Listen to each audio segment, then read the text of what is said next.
Hello and welcome to the Geek Fortress stream. My name is TJ. I am Texas. And we're streaming out of Geek Fortress, just like you would have expected, and already getting ready for a blistering round one. Blistering in a good way, of course. It's exciting. Not like a hike in the woods. You ready for it? I'm ready. Let's head on down. We've already got all the information. Let's rock and roll forever.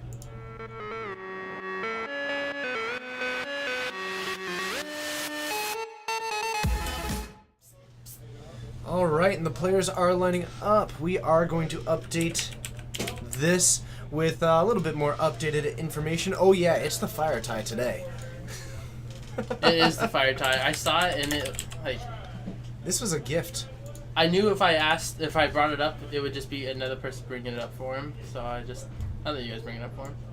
Thanks, man, I guess. I don't know. What's up, Spammy? Where are we? We're in the booth. Yes, we are in Snohomish, Washington at a shop called Geek Fortress, which is a good place, a fun place. You know, it's got all the amenities. Games, good times, people, all the stuff that you really want. Indeed. Indeed-aroo. Now, neither one of them saw me when I... That's okay, they're just shuffling. Yeah, they're probably good. So we've got Amulet Titan versus 5-color mid-range. Amulet Titan using the Sakura Tribe Scout as opposed to the Sakura Tribe Elder. This isn't the one that you see in the Titan decks like Scapeshift, but it is going to be allowing him to put in extra lands along with Azusa to allow those other lands. This is kind of the hey, thank you so much for hitting that follow button, Sarkar. Thanks for following. On a perfect roll for Mason as well. This is sort of the evolution of the deck, which actually took Modern completely by storm. Sticky JP, thank you so much for hitting that follow button. And Blazing Gunner, hello. It's good to be back. I missed you all. But I missed you. I missed you. It was fun with Coleman. It really was. It was better than I thought, just because he and I never streamed together before. Yeah. So I was a little nervous about it. But I feel like we did really well. I assume that you did. I didn't get the chance to watch it. 2d6 to see who goes first. Meh. It's all the same. I'm personally a big fan of the even-odd method. Always pick odd. Yep, always pick odd. I'm an odd guy. Yeah. Yeah. And I mean, you'll always get it. Oh, because that's what number one is. So a Stirring Wildwood coming down for Mason just to kick things off. He's already got like 2/3 of his colors. Or 2/5 of his colors. I can match. Sam follows it up with a Relic of Progenitus. So it's a little bit of an... I don't think he has much else in... Oh, okay. I think it's just the only turn one play. It's a nice hedge bet. I don't think it's going to do a ton against Mason, but yeah, he does run stuff like Scavenging Ooze, I suppose. Yeah. And actually, you know what? By hitting the land here, he is going to be able to keep a Knight of the Reliquary a bit smaller. Yeah. All the knights that Mason's running. He does run Knight of the Reliquary, doesn't he? I don't think he does. Oh. At this point, Mason's deck changes so very often that it's always a little bit hard determining what is even a potential. Yeah, no, he has blue in now for Spell Queller in his Glittering Wishboard. And we are just going to go for a draw. I think we were looking for an amulet to be able to play one on turn 2, but it doesn't look like we got there. We do have an engineered explosives in the Sakura Tribe Scout. Good card. Good card. Sakura, just a good tribe in general. Yep. Those Sakura. Ah, goodness. But you can put a land from your hand into play by tapping it. Otherwise, it's a 1-mana 1/1. Probably not looking to block very aggressively with this. Because all it takes is a chance to untap with this one. Remember, he does have an Azusa in hand and a bunch of lands. And he's got a Prismatic Omen. As well as now an Ancient Stirrings in hand. So he can fire off this Ancient Stirrings. And then potentially, all he then needs to do is Radiant Fountain. Alright, we're back up to 20. Live the dream. I can do it. And that was just put into play, so he still has a land drop for the turn. Correct. And if he drops this Azusa, he'll... Ooh, doesn't look like that's what we want to do. So he's just passing it back. Oh, okay. Never mind. Uses the 3 mana, bounces the land, plays out the Azusa. He's got 2 more land plays for the turn. What do you think? You're going to go up to 22? No, because he bounced back the other one, and I think his main game plan eventually might be to actually fire this off. Thank you so much, Hi, thank you so much for hitting that follow. Might be able to drop in this Ancient Stirrings. He's not going to be able to cast a Lantern this turn if he finds one. So I'm a little bit surprised that he didn't lead with this. But I think this is the way that let him get out the Azusa and then fire off some of these. Because I think the other one, like, if he had gone for the Ancient Strings and he didn't find an amulet, then he wouldn't have been able to do any of this. So I think he took the more patient route. And if he does have a Primeval Titan in hand, then he's looking pretty solid. Yeah. Which, I would believe it. I would believe it. Between that and potentially the Summoners packs, he's got options. So he should be able to drop in one of these ones. Mana's not going to be a big problem. Mason going down to 15. Still has this 2/2 holding down the line and fires off a glittering The first glittering wish. This Mason's deck is just... You never know. It's like a box of chocolates, you know? Yeah. So... he doesn't always know what he's going to get. No. Sometimes he just casts it and then he looks at his sideboard to refresh his memory. Do I have any bullets in this? Grabs a deflecting palm. I like it. Has the mana to cast it. Would be able to hit back a Primeval Titan. The big question at this point is that enough? I don't think that really is. Blazing Gunner! That's 7 months in a row of getting hyped, getting subs, and having fun.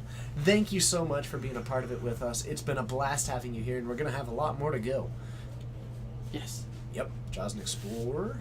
I don't see a Primeval Titan in that hand, but if there's one that's been floating at the back, it's certainly going to be exciting. Yes. I'm really hoping he does drop one down, but also not, because that deflecting palm is pretty scary right now. I don't know. If I'm at 18, I can take a hit for 6. I feel safe about that. We do still have the Radiant Fountain. Remember that we functionally have 4 lands to put into play this turn, once you include the Sakura Tribe Scout, as well as the 2 additional lands off of the Azusa, plus your land for turn. So that's the 3rd land for turn. Yep. So he has 1 more with the Tribe Scout. Exactly. And it is a Summoner's Pact. So Sam is going to get to find the Primeval Titan. And we are going to be looking good. Finding another 2 lands. We are going to go for, looks like Talaria West and Bounce Line. Bringing that back, we are probably going to use that Talaria West to do a little bit of searching. I like it. Yeah, that seems pretty decent. It is. Especially because I can find him more pacts. Yeah. Finding a Summoner's Pact with that one, firing off another Titan if he deems that the necessary. EE. Yep. Does have access to that. Doesn't do a ton. I mean, you can turn his 2/2 into a 1/1. Doesn't strike me as being a hugely relevant play. And looks like we're just going to go for an Explorer in the meantime, draw a card, then play a card. And a Valorous Stance. That is not a card that I expected to see, and I very much doubt that... you know what I'm most surprised about? What? You knew what it was immediately. It's a Mason card, through and through. Yeah. Mason's been playing this card from the day it was spoiled. Valorous Stance, destroy target creature with toughness 4 or greater, or give target creature indestructible until end of turn. My goodness. Is this con standard? Clearly not. Valorous Stance wasn't played in that either. And a Lightning Bolt coming down. When do you end up splashing for? It's 5 colors. Yes. This is beyond splashing. I know he was thinking about Karanos. He's making the same level of splash in this pool that the moon does on the ocean. All of it. All of it. So we got the Blizzard. Lightning Bolt takes down the Azusa. All of these things actually start looking really good. It might almost be too late, though, because Sam has just got a ton of mana. After having multiple land drops for a couple of turns and having this Primeval Titan come down, going to play... And crack. And finds an Azusa. Azusa? Azusa. One of the two. Azusa.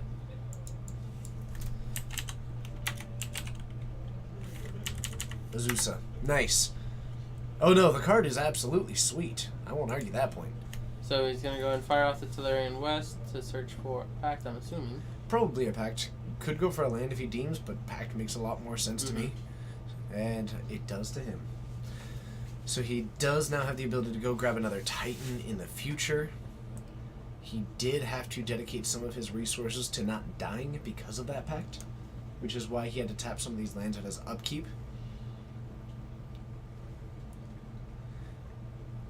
And there we go. Seems good. Seems solid.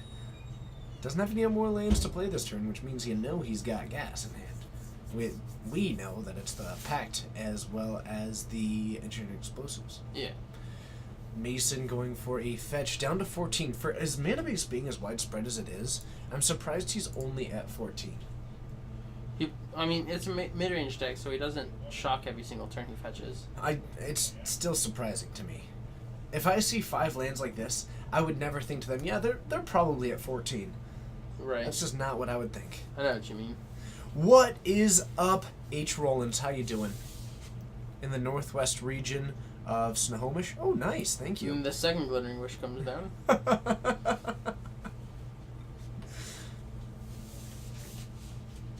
Crackling Doom actually looks really cool on this board.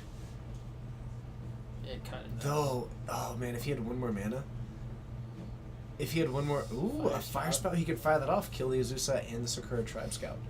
He'd end up taking a 1-1, which is why he's attacking now. Not a whole lot of sense in it. Sam should potentially just... Alright, and Sam decides not to block. Doesn't want to risk just losing that and having Mason not fired off. But I think blocking may have been the correct choice. Just because they're going to die anyway. Either way, I think the Crackling Doom would be a pretty cool tool against the Primetime. Yeah. Interesting. Crackling Doom? Yeah, it's a pretty sweet card. You don't even hate Shadow?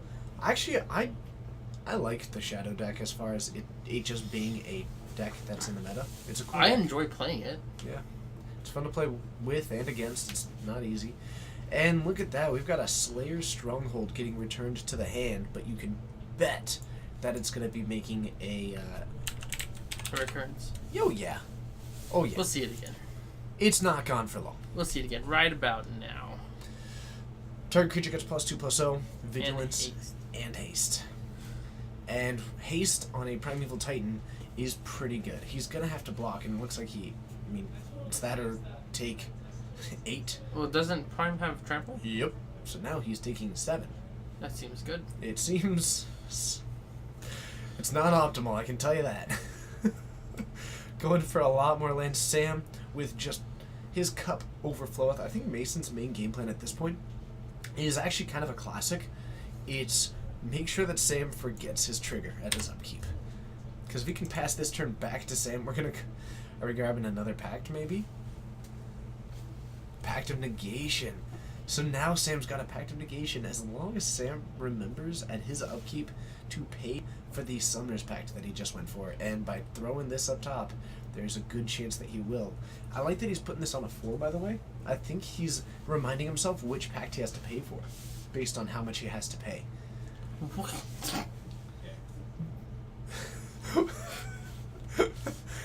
Mason plays a Nissa. Alright. Oh, A real Mason. abrupt decay.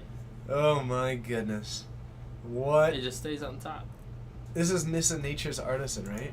Mm-hmm. Steward of Elements. Whoops.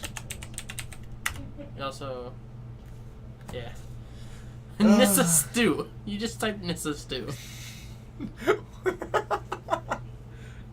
I think that's the best interaction of the night. Oh my goodness. So So Mason does leave up Deflecting Palm mana. Maybe Sam has forgotten about Deflecting Palm? No, he has a Pact of Negation. And that is going to be a win for Sam. Takes it down in game 1.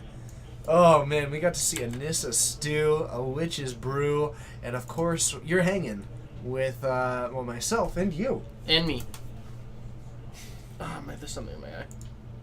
Hi everybody, my name's TJ. I'm Texas. And we're straight out of Geek Fortress in Snohomish, Washington, getting ready for a game 2 here at Geek Fortress. where you can, of course, check out the website at geekfortressgames.com to find any of the singles / supplies / anything else that you may need. You can check out the fact that there's a playmat contest going on for just a little bit longer. What's up? How you doing? Thanks for following. Also, just the beginnings of getting a couple of articles up there. Yeah, we have one really good Jund article. There are currently 16 unique decks out of 27 people. That's impressive. That is not bad. In 27 players on a weekday night. Not on the list, but the only ones that are duplicated are a pair of Affinity, a pair of Burn, a pair of Escape Shift, and pair of Jund, and 3 Death Shadows. Everything else is unique. 3 Shadow, 2 Jund, 2 Affinity, 2 Scape Shift, and 2 Burn. 16 But otherwise, decks. 16 unique decks out of 27. That's pretty cool. That is pretty cool. That is actually really cool. Because not only does that mean like a very diverse meta, but lots of people showed up. Yeah, 27 on a weekday. Yeah. Right after a holiday. Right after a holiday. It's not too shabby. I like this a lot. So Mason, taking a look, the weird thing about this is that sideboarding in cards actually makes almost less sense. The only reason he would have to sideboard in some of these cards from his board is if he specifically cannot pay 2 mana for it. Right. And is willing to draw it way less as long as he can have it on the turn that its converted mana cost is. Right. And that's just too risky, I think. Well, yeah, because by not bringing it in, he gets to have an additional 4 copy. Yeah. It's now he's got 4 copies of each card in his sideboard already in the deck. Yeah. So his sideboarding choices probably get significantly easier, but also a little bit harder. But I think every card in that sideboard is multicolored. I think it is a 100% Glittering Wish board. It is. It absolutely is. And even still, a lot of the cards in main board, I know for a fact, are 1-ofs. Yeah. Oh no, I completely agree, H. Rollins. I'm just that's the only world I see it. GME, hello, it's good to see you. Welcome to this Geek Fortress stream, where we stream Modern every Wednesday and Saturday. Stream the Dream. Stream the Dream. And Legacy every Friday at 7:30. And potentially, maybe soon in like the next couple of months, maybe Standard on Mondays. Maybe. We're working on it. We're trying to find the logistics for it. Clearly this was worth making a point to speak of. Maybe. Clearly, well, I'm glad that we took this tangent. If we have like a huge number of people saying they really want it, then I will find a way to do it. But if only like a couple of people like, I'll maybe watch it if it's on, then I'll maybe start it up. I know how much Modern players do love their Standard. Yeah. Standard actually really fun right now. Standard does look a lot better than it has been for some time. That is exciting. Ooh, we've got a... I did hear your... I got a huge amount of feedback today on Twitter. I put out a question, basically, to the Twitterverse for different ideas on the stream, and I got a bunch of them. Oh, yeah? Yeah. Panda demanded more two-headed giant, of course. If it ever becomes logistically possible for us to stream... Oh, it will be. Oh, that's exciting. I have got a long list of things that I've been working on. That does not mean in the immediate future, but it does mean in the future. I've been moving forward on a... So, Mason switched to Burn deck. Apparently, Grim Lavamancer turn 1, looking down the Sakura Tribe Scout. It's a good thing we didn't see a turn 1... Tapped Breeding Pool, a Lightning Bolt takes down that card. Also... I think that's better than bolting a bird. Bolting the Tribe Scout? Yeah. Almost certainly, yeah. And it actually does put in the second card to the graveyard, so that the Grim Lavamancer is actually active next turn. There's a 0/1 plant. Mason might just attack into it, actually. Mm-hmm. Though it's likely that Sam wouldn't care whatsoever. Yeah. I mean, Mason has no problem attacking into it, unless he... Well, I mean, I think activating is probably better for Mason. Dealing 2 damage for sure, then versus maybe 1. We are in the Pacific time zone. Pacific Standard, I think, right now. Glittering Wish from Mason, 1 mana available. Fires this off. Still has the Grim Lavamancer as an option. Glittering Wish does exile. Not going to be another target for it. And we're going to find a Slaughter Games. I think Mason's intent is to cast that, naming Primeval Titan next turn. I can dig it. I can dig that, too. Thank you, Atomic Tacos. We are -7 from the unconditional time continuum. Nice. Bout. Hello. It's good to see you. Welcome to the Geek Fortress stream. My name's TJ. I am Texas. This is Modern. This is Modern. And this is the Geek Fortress stream. Check it out, geekfortressgames.com. Hit that follow button. Consider subscribing if you feel like it. You want to support if this you stream. wanna follow, if you want to. You can follow us on Twitter. Myself at RedBaronMTG. Myself at Wildling Nakado. Yes, Wildling like Game of Thrones. Yes. And then a Mikado like the cat. Like the kitty cat.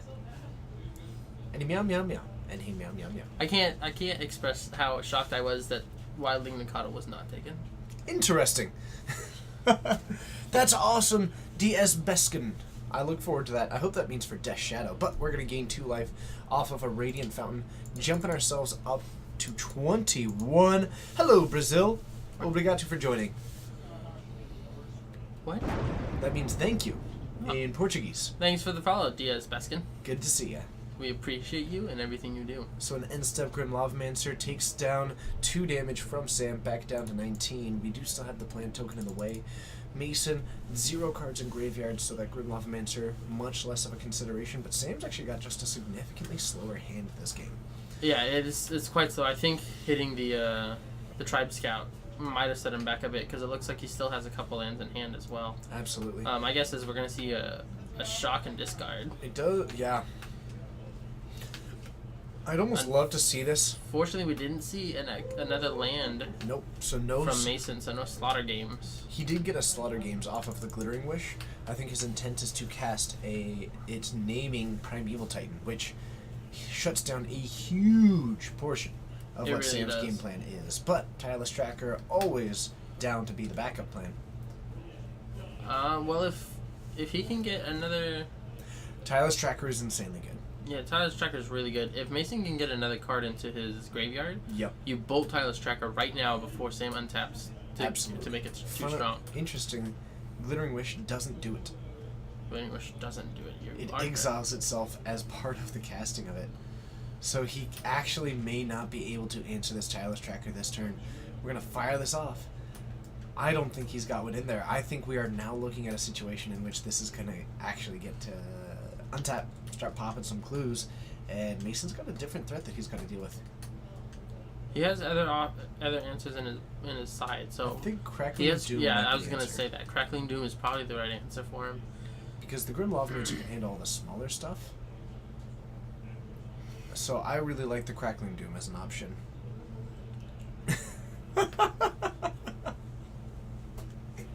Joe Cool's counted to infinity twice.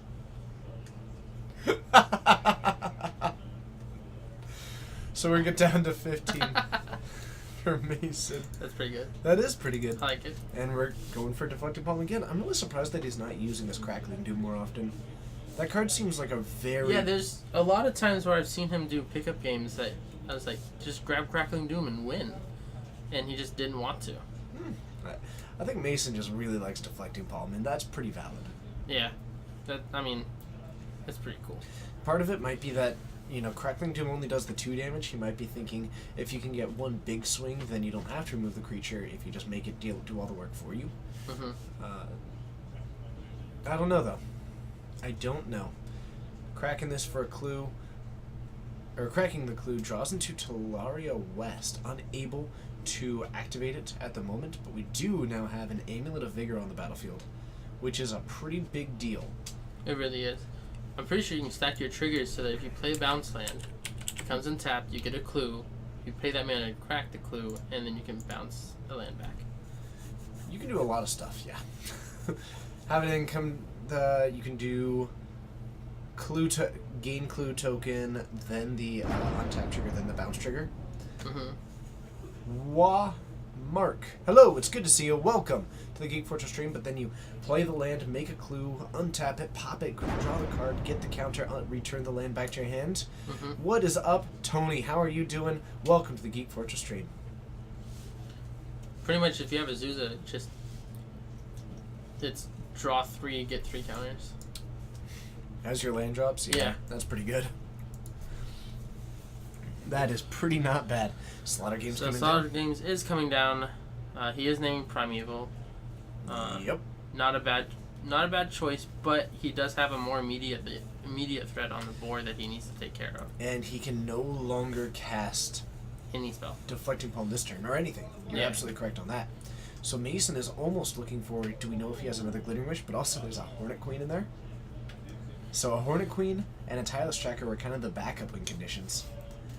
Sam, I like having these options in his deck right now so that they aren't answered so immediately. Yeah. The Hornet Queen also extremely effective against Deflecting Palm because it distributes that damage and it just shuts down the board. Mason is a pretty rough time getting any work done against 5 creatures that all have Death Touch. Right. And flying. I'm sure a lot of his answers don't actually have flying. Excellent point. And if they did, they die after 1 block. Yep. So that's definitely. I know he has Golgari Charm though in his side. So if he can wish for it, he can take care of all but the Queen Bee. Sam might not have any access to removal though, so this Grim Lovemancer is probably just on jump blocking duty for a turn. And if Mason can find an answer, then it gives him a lot of potential, but I don't know quite what it is. He's been exiling enough of his graveyard that his Ishkana isn't enough. He almost had Delirium. Or he, I think, could have had Delirium at one point. Uvelin, thank you so much for hitting that follow. It's a pleasure having you here. You are a rock star. Welcome to the Geek Fortress stream. Getting a bunch of follows tonight. We are getting a lot. We got 3 or 4 right off the bat. Asking not because... So, I apologize if this isn't the reason. But, to the people who are following, is any of it because of the pre-release? I'm just curious if that's, like, boosting things, you know? Huntmaster of the Fells, gain 2, make a 2/2, and live the dream is, I believe, the text. I might have to get the errata, but that's what mine says. That's what mine says. What's up, T Forbes? It's good to see ya. So we got a 2/2 wolf. We've got another blocker on the field. If we can get this Huntmaster to transform, it can actually deal a little bit of the damage to the Sakura Tribe Scout. And Sam Likely, Mr. NG, hello, it's good to see you.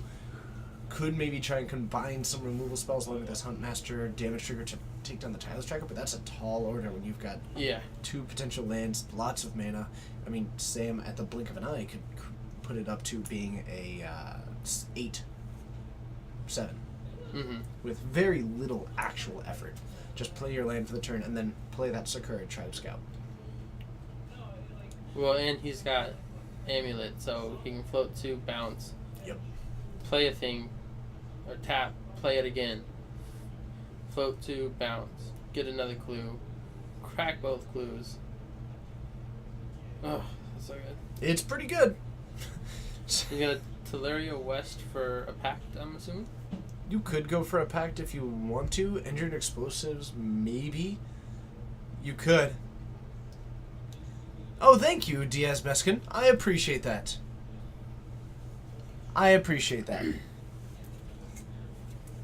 Thanks, man. Ooh. Oh god, I love Walking Ballista. You grabbed a Walking Ballista? Yep. Playing it for 1, 2, 3, 4, 5, 6, 7, 8? So I only played it for 3, okay. Yep. Paid 6 mana for it from the look Mason of things. is able to at least not die right away. Yeah. He had to use 3 of that mana earlier to cycle the Teleria West. So he had 1 floating. Oh, Yep. okay. Yep. That's right. So he had a little bit going on there, and he was able to put it down for 3, take down the 1, force the block, and now you're looking at a situation where Mason loses even more of his maneuverability. Gets his land. Oh my.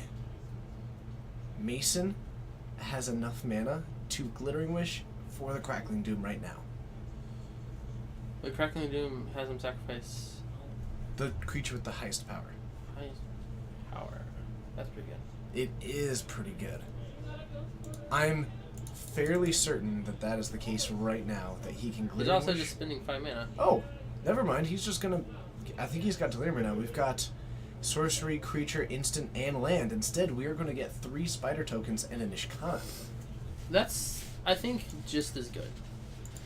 Because this turns it to potentially 4 turns to block. Possibly, yeah, and it means that he could go for the Glittering Wish next turn, so this stabilizes a little bit through the Walking Ballista, which he could put. I mean, that is the other thing. Walking Ballista can...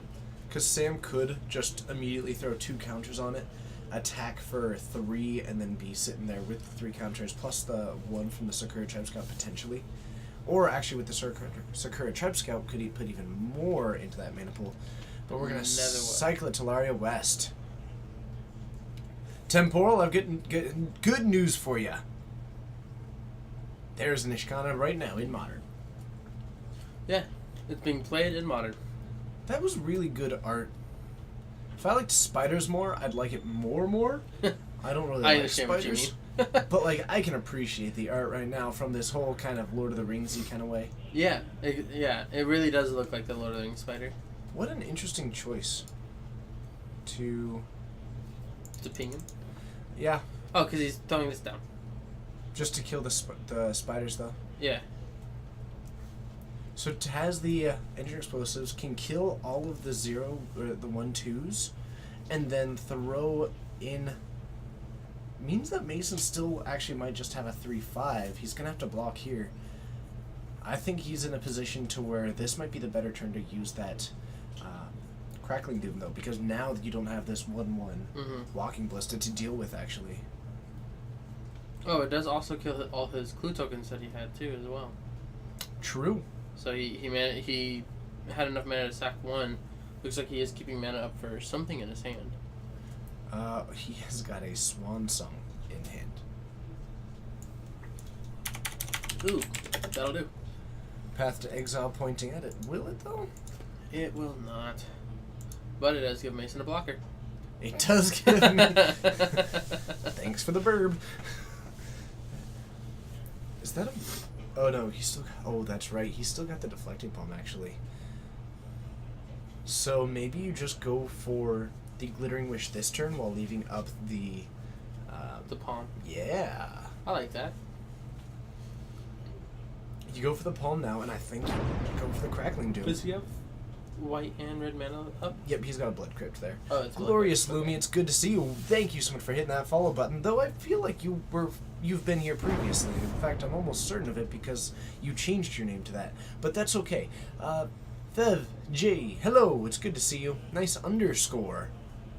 Underscore. I don't know. Hi, it's good to see you. So we do have a Crackling Doom. Mason making the choice, and actually, the patience on this could end up paying off. Yeah, I guess relying on the Crackling... I guess either way you had Path or Doom. So, one way or another, one was getting spawned, one was getting... And then it was going to get doomed. So, unless Sam's able to go for like a Pact of Negation this turn. Nice. I think he's about to... I like doing this before blocks, so that just in case... I think Sam's at 10. Oh my god, so good! I'm that one geek. Hi, that one geek. It's good to see you. You're great. You're an inspiration to us all, really. You're an inspiration. Is that? Oh, that's a Ghost Quarter. Okay. Uh-oh. Ooh, what's he gonna grab? Well, that's unfortunate. Well, if he gets another Glittering Wish... He could Fire Spout, too. Yes. Oh, my... Does Fire Spout hit his own creatures? Yep. But what he can do, in theory, is untap, draw a Glittering Wish, Crackling Doom, and Glittering Wish for the Fire Spout for the next turn. Otherwise, Sam's just applying a huge amount of pressure right now. Sam's actually looking pretty excellent on this board, currently. Alright, so there's 1, 2, 3, 4, 5, 6. And let's make some bugs. I don't know if we have those bugs. We should. I think Sam just has the bugs. What a champion. Always prepared, that Sam. I was not expecting Sam to be playing this deck tonight. Were you? Oh no, Sam, he plays this one, he plays 8-rack. Those are, I think, the two that he kind of favors. Mm-hmm. He's definitely a big fan of things where your opponent doesn't quite know what's going on. Exactly, Doro. Exactly. So it's 6 power. He's got a voice of resurgence. That's kind of neat. He's got to kill...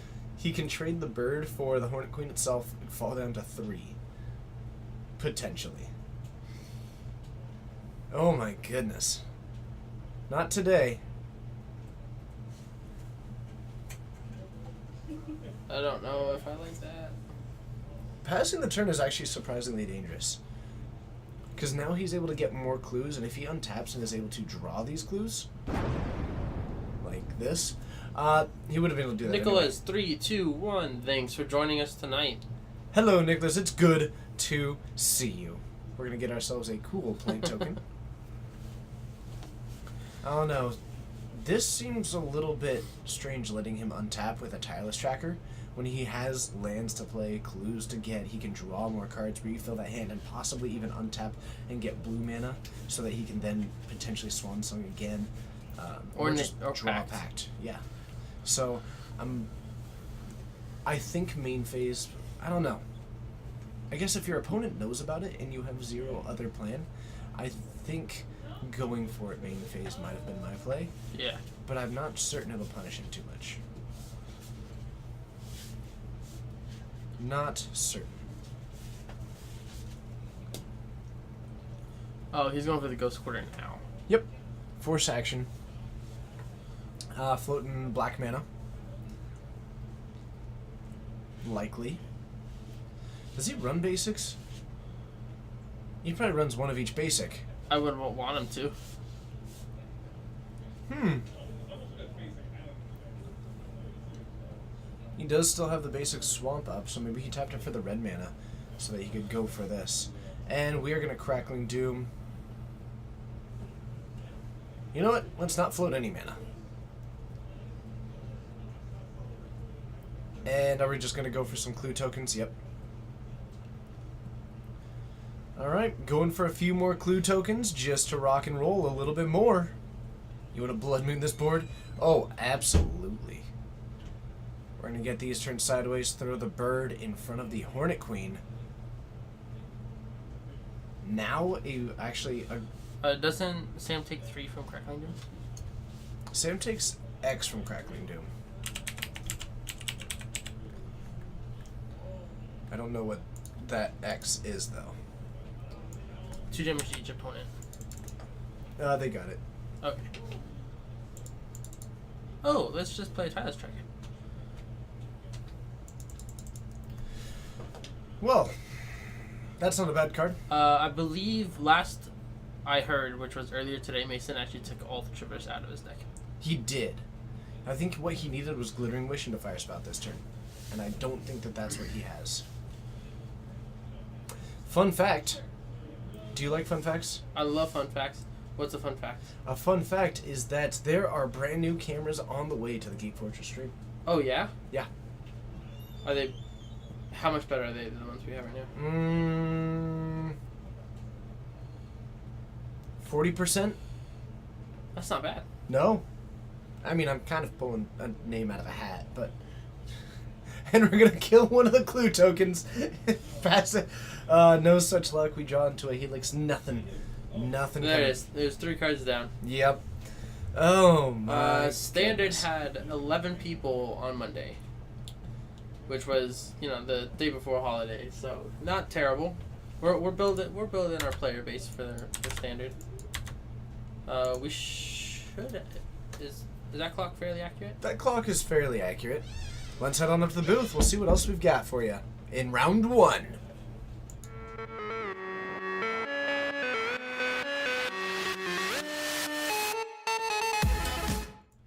Hello and welcome to the Geek Fortress stream. My name's TJ Texas. Joining me today, it's going to be a fun time, a great time, a good time as we're all hanging out for that modern format. I'm excited about it. I hope that you're excited about it. We've got 4 rounds here tonight. We are towards the end of round 1. We're taking a look to see if there's anything else that we can watch with you. But if not, fear not, because there is going to be more magic coming your way here at this stream. We do this every Wednesday at 7 o'clock Pacific time, but we've also got Modern on Saturdays at 6 o'clock. In addition to that, we've got Legacy, if that's your thing, and you can join us Fridays at 7:30 for that fun. It's going to be a wonderful, wonderful time, and we're going to keep pushing forward. Let's see what we've got. You want to see someone get Blood Mooned or Stone Rained? Yeah, that does seem pretty reasonable. So the new cameras I'm quite excited about. We are getting Logitech C930Es as opposed to the current Logitech C920s that we have right now. Will we have Jund on stream? It's hard to say for certain. We never really know. This is during a local tournament, so we don't pick the matches, or we pick them once they happen, but we have no actual way of knowing for certain. That being said, we do often have Jund on stream, and there are 2 people playing Jund in the stream right now. Ponza? I'm not sure if Ponza is out there, but it is a possibility. Aaron's been playing that lately. If he is in here, then there's definitely a chance. Forgot my other one. Oh, hi. It's good to see you. Thank you so much for hitting that follow button. You want to see some more of that Blue Red Storm? Blue Red Storm is always sweet. Possibility of it being in the store right now. Some land blowing up? My goodness. You want to see magic filmed on red weapons. I don't really get what you're saying there, but hello, it's good to see you. How you doing? Any Peter in the room? I think there's Peter in the room, but I don't know for certain. The last time that I was able to see how many people are in the room, there was not 27 of them.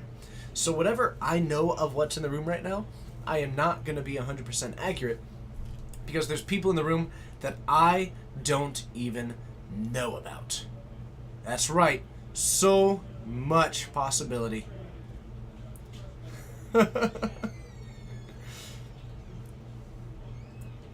Alright.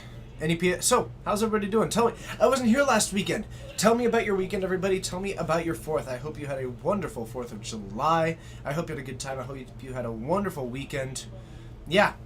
So let me know about your weekend. I hope that it was wonderful. Mine was wonderful. I liked it a lot. Faye. Hello, it's good to see you. How are you doing? Main Deck Graph Digger's Cafe. Am I doing the pre-release? Sure. I can play more hour. You can play more hours? See that soft plug? No? Are you going to be in the pre-release? Yeah, I could play more Hour of Devastation. Oh. The red weapon is a $20,000 camera. Alright, so... Is this a Christmas present to us? Put it on the list. It's got red in the name. Strikes me as being a priority. You will not be here on Friday if there's a stream. There will be a stream.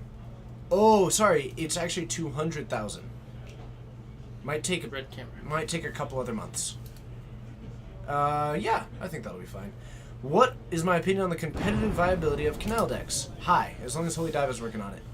What's up, Bob? How you doing? I hope you're having a great day. I hope that you're a rock star because I know that you are. What are your thoughts on that? All true. Wonderful. How was your weekend? My weekend was pretty good. It was nice having you stream. Thank you for that. Yeah, of course. Any time that I'm available. That makes sense.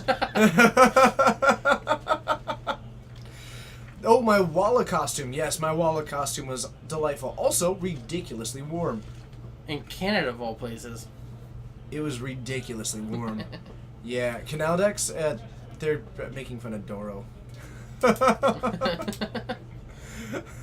So, I did not find any match. There's only one match left playing, and they're in game 2. Ooh. And they are sitting in table number 2, so I asked them if they do go to game 3, if they could move over.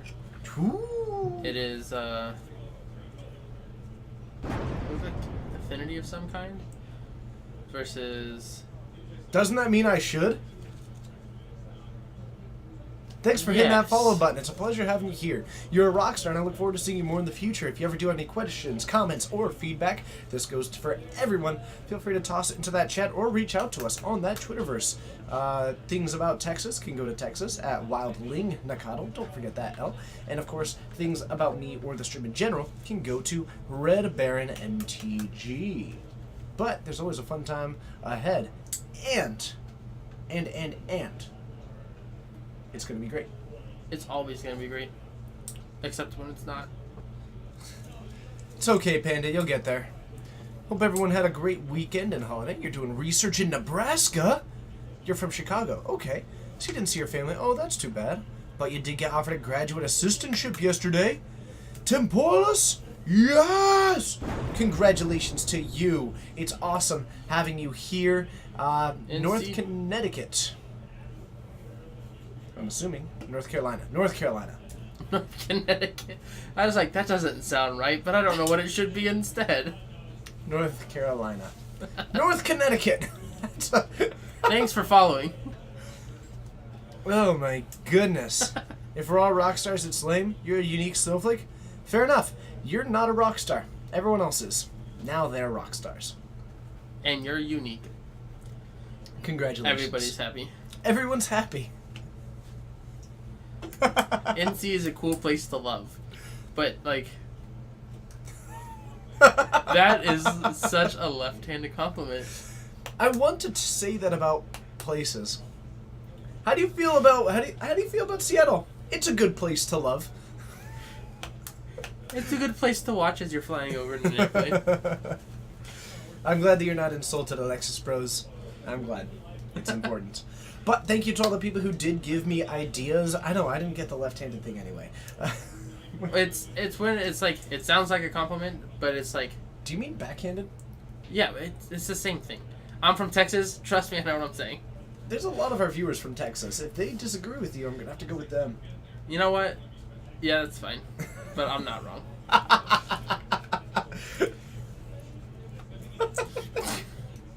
Oh, wonderful. Wonderful. I'll concede to the masses of Texas. From Texas, I disagree. Now listen here. Yeah. I don't believe all these people are from Texas. I need proof. You need proof? Yeah. Oh, well. Well, we have some controversy in the stream. Oh, man. CB Foshizi. What's up? How you doing it? It's great That was really fun to say. having you here. That's actually true. Yasu Open. Hello, it's good to see you. How are you doing? I hope that you're having a wonderful day, morning, night, wherever it is. Welcome. It's a TJ pleasure having stands you for here. that jumper. Is that what it is? Oh, what does TJ stand for? Been to Texas once. Left-handed compliment. I mean, I know, we've gotten so many new you're from followers today. Plano, Texas? That's barely Texas. Oh, please. Everywhere in Texas is just plain old Texas. It wasn't that funny. It is, 'cause that's true. You wouldn't know, you're not from Texas. I wouldn't know. You want to play Fun or Fail? I would love to play Fun or Fail. Hooray! What do you think of Treasure Mage? Is it a fun think or a that's fail? pretty fun. I think it's also pretty fun. Yeah. It's a fun card. It does cool things. I was gonna say that, Austin. Except Austin isn't Plano, Texas. I got an A+. Yeah, it was good. It was really good. Yay! Hooray! I know Plano is a city in Texas. Mortivore. How do you feel about Mortivore? Its power and toughness equal to creature cards in all graveyards. It can regenerate, and more importantly, it's from Odyssey. Actually, more importantly, it's one of the few Lorgoyfs, which I always dig Lorgoyfs. Do you? I do. Huh. Huh. Look at that. Left-handed compliment is actually a thing. You sort of win. You sort of win. Yeah, I mean, I wasn't wrong. I might have been wrong in saying that it's only in Texas. Or We're it's from cruising Texas. through Odyssey cards right now. By the way, the last I'm going to give fun, because the Urgoyf. Enchanted creature has first strike for 2 mana. Nailed it. But if you have Threshold, it also gets +3/+0. I'm going to give this a fail. Yeah. First strike is a surprisingly defensive ability. So So +3/+0 is surprisingly offensive. exactly. This card's all Unsurprisingly kinds of offensive. Garbo or something. Hello. I don't think every person from Texas has never heard it. It's good to see you. You're a rock star. Pleasure to have you here. Kamal's Desire. I'm going to give this one a fail.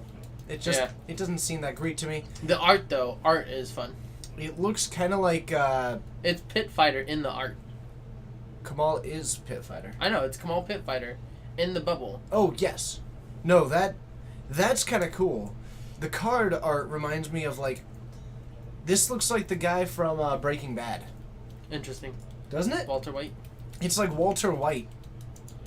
Holding a sphere of Walter White. A severe This sphere. art is fun. What does it do? It's just a 3/5. It's fun. It's a vanilla 3/5 with I hear next round's called. tons of flavor text. So I do have the red camera on the list, by the way. I'm too busy waving and shooting my guns around to hear used. I can confirm. You've gotten your proof. They're from Texas. Emmanuel, thank you so much for hitting that follow button. It's a pleasure having you here. You are a rock star.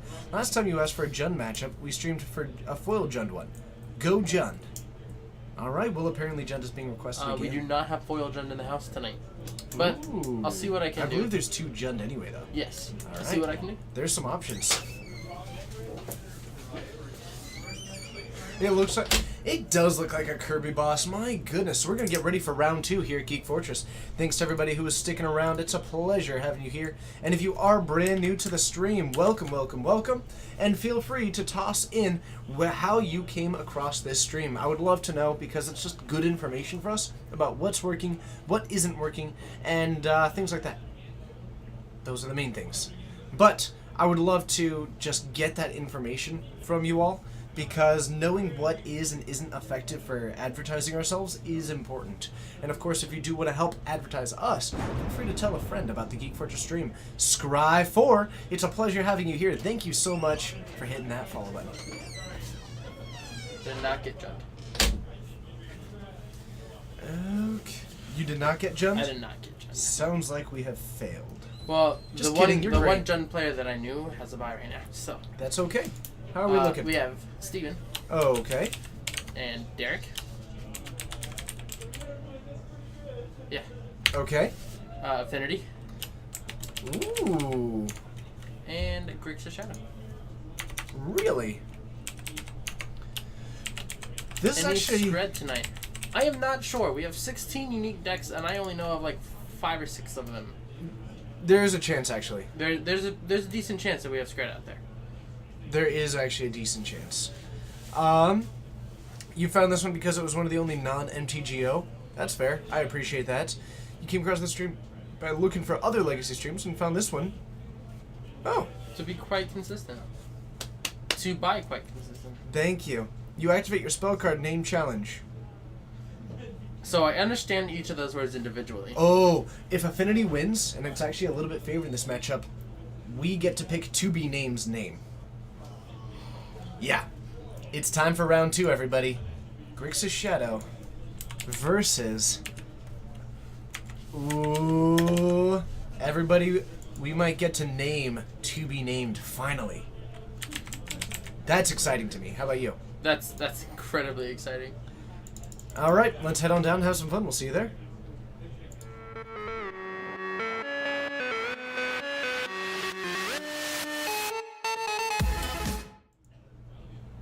Alright, so we are about to kick things off. How does the matchup work? You've got both decks are operating on hyper efficiency. I think the one edge that Steven has is that he has flying, which means that when it comes out and both decks have enacted their game plan, Steven has a lot more capacity to get in his damage while leaving back something like a Memnite or something. We've got... As well as he goes really wide. Ornithopter, Signal Pest off of an Inkmoth Nexus.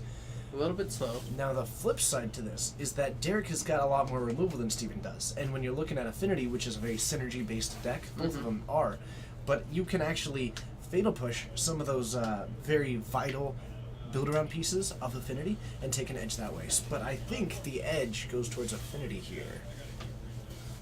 Just stopping by. Any crazy homebrews? Oh, you just missed some good ones. You just missed one of the best ones. It's a 5-color mid-range deck. I vote for To-Be-Named too. Oh man, Inquisition, and we see Master of Ethereum. Ooh, that's a good one. To be named. We have Master of Ethereum, Cranioplating, Amy Brissett. Hello, it's good to see you. Welcome to the Geek Fortress stream. It's a pleasure having you here. And 2 lands. A pretty slow hand, but pretty cool hand. Alright, we're going to take out... fairly slow, and he has no blue mana for the Master. Correct. though just drew into, I believe, a Mox Opal, because that's what Affinity does sometimes. Nailed it! Never didn't have it. Oh my goodness.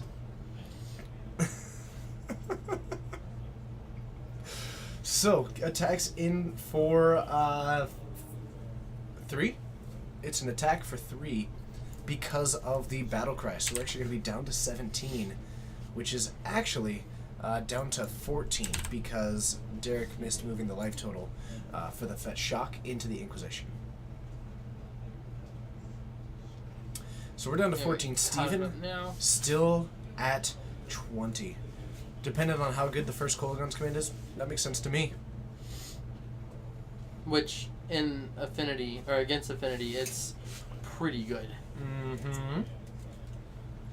Because it lets you kill the Master no matter what else is on the battlefield. Plus one other... A user has no name. At this point, I almost want To Be Named to just keep being To Be Named. They've been so wonderful the way that they are. Yeah. I mean, I like changing it up, like the number To Be Named. To Be Named. Has been named. Oh, that's pretty good. That's actually really good. Oh, jeez. And we've got a Death Shadow out. We are up to a 2-2 currently because we are at 11 for Derek after going for another Fetch Shock.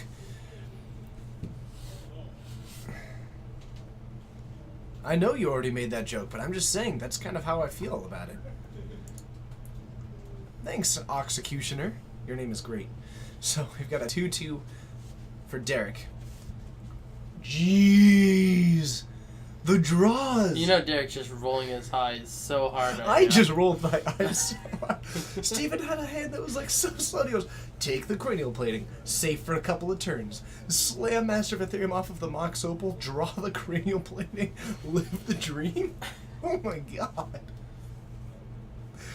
That's just absurd. Because Master's still a 1, 2, 3, 4, 5, 6, 6. It is currently a 6-6. That kind of just beats so hard. Oh my goodness. There's a fatal push, I feel like, in hand. Oh man.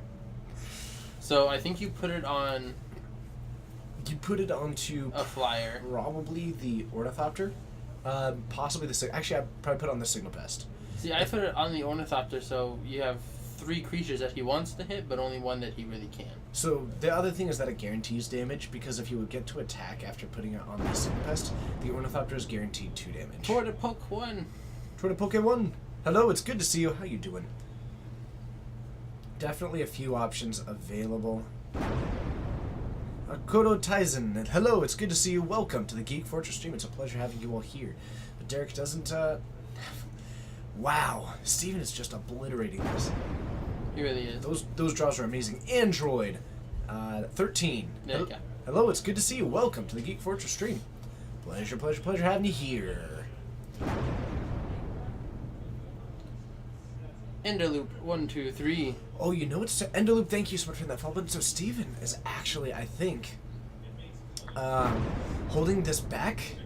Oh, Emmy. Emmy. Hello, it's good to see you. Holding up the ability to activate and block with that Inkmoth Nexus is, I think, what Steven's intent is. Thumberland, it's good to see you. Wow, Welcome to the Geek so Fortress many stream. followers. Did we just get a host that I'm not aware of? But if not, hello everybody. It's a pleasure having you here.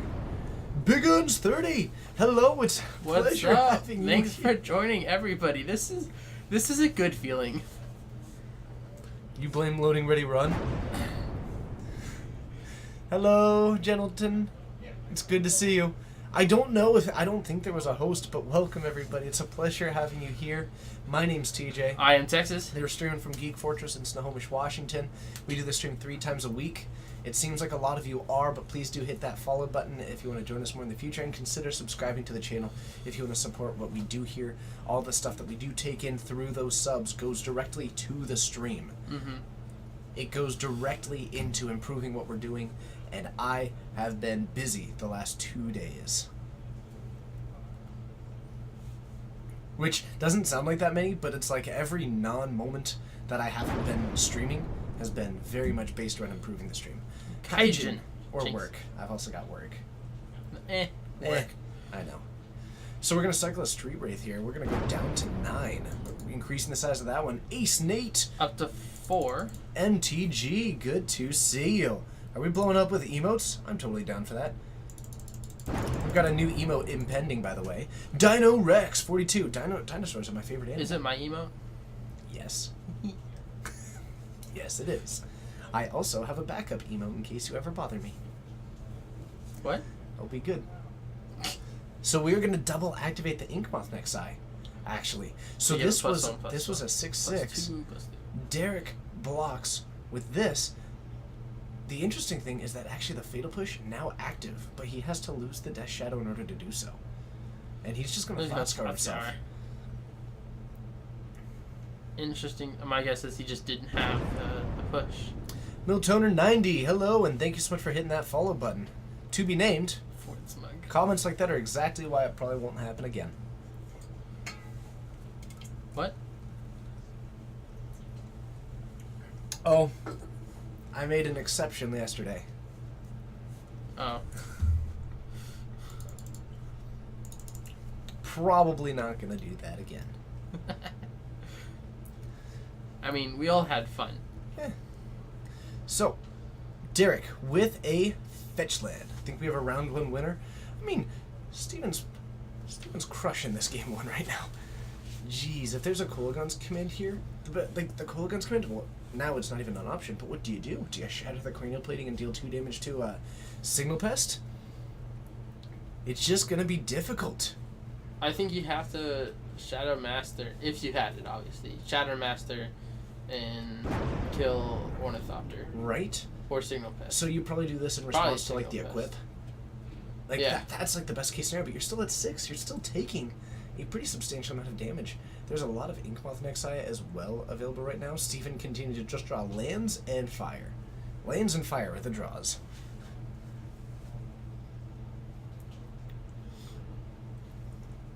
And we're probably going to go to damage. My goodness.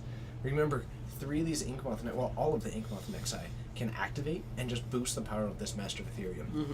So, Ornithopter swinging for 1, 2, Ornithopter 3, swinging 4, for 5, 6, 2, 7. 3, 4, 5, 6, 7, 8. You forgot about the Battle Cry. I didn't. Do you 1, forgot 2, about the Master 3, of 4, Ethereum 5, boost? 6. That one. Ah, gotcha. It's like, I didn't forget about the Battle Cry. So that's swinging for 8. The Master of Ethereum is also swinging for lethal. Mm-hmm. And the Signal Pest is swinging for 1. Woo! It's doing its part. It does what it does. Couldn't have said it better myself. We're going to cycle a Street Wraith falling down to 4, looking for a Obviously. miracle off the top. Did you draw the Terminus? We did not draw the Terminus. We're going to pick it up and move on into Game 2. Game dose.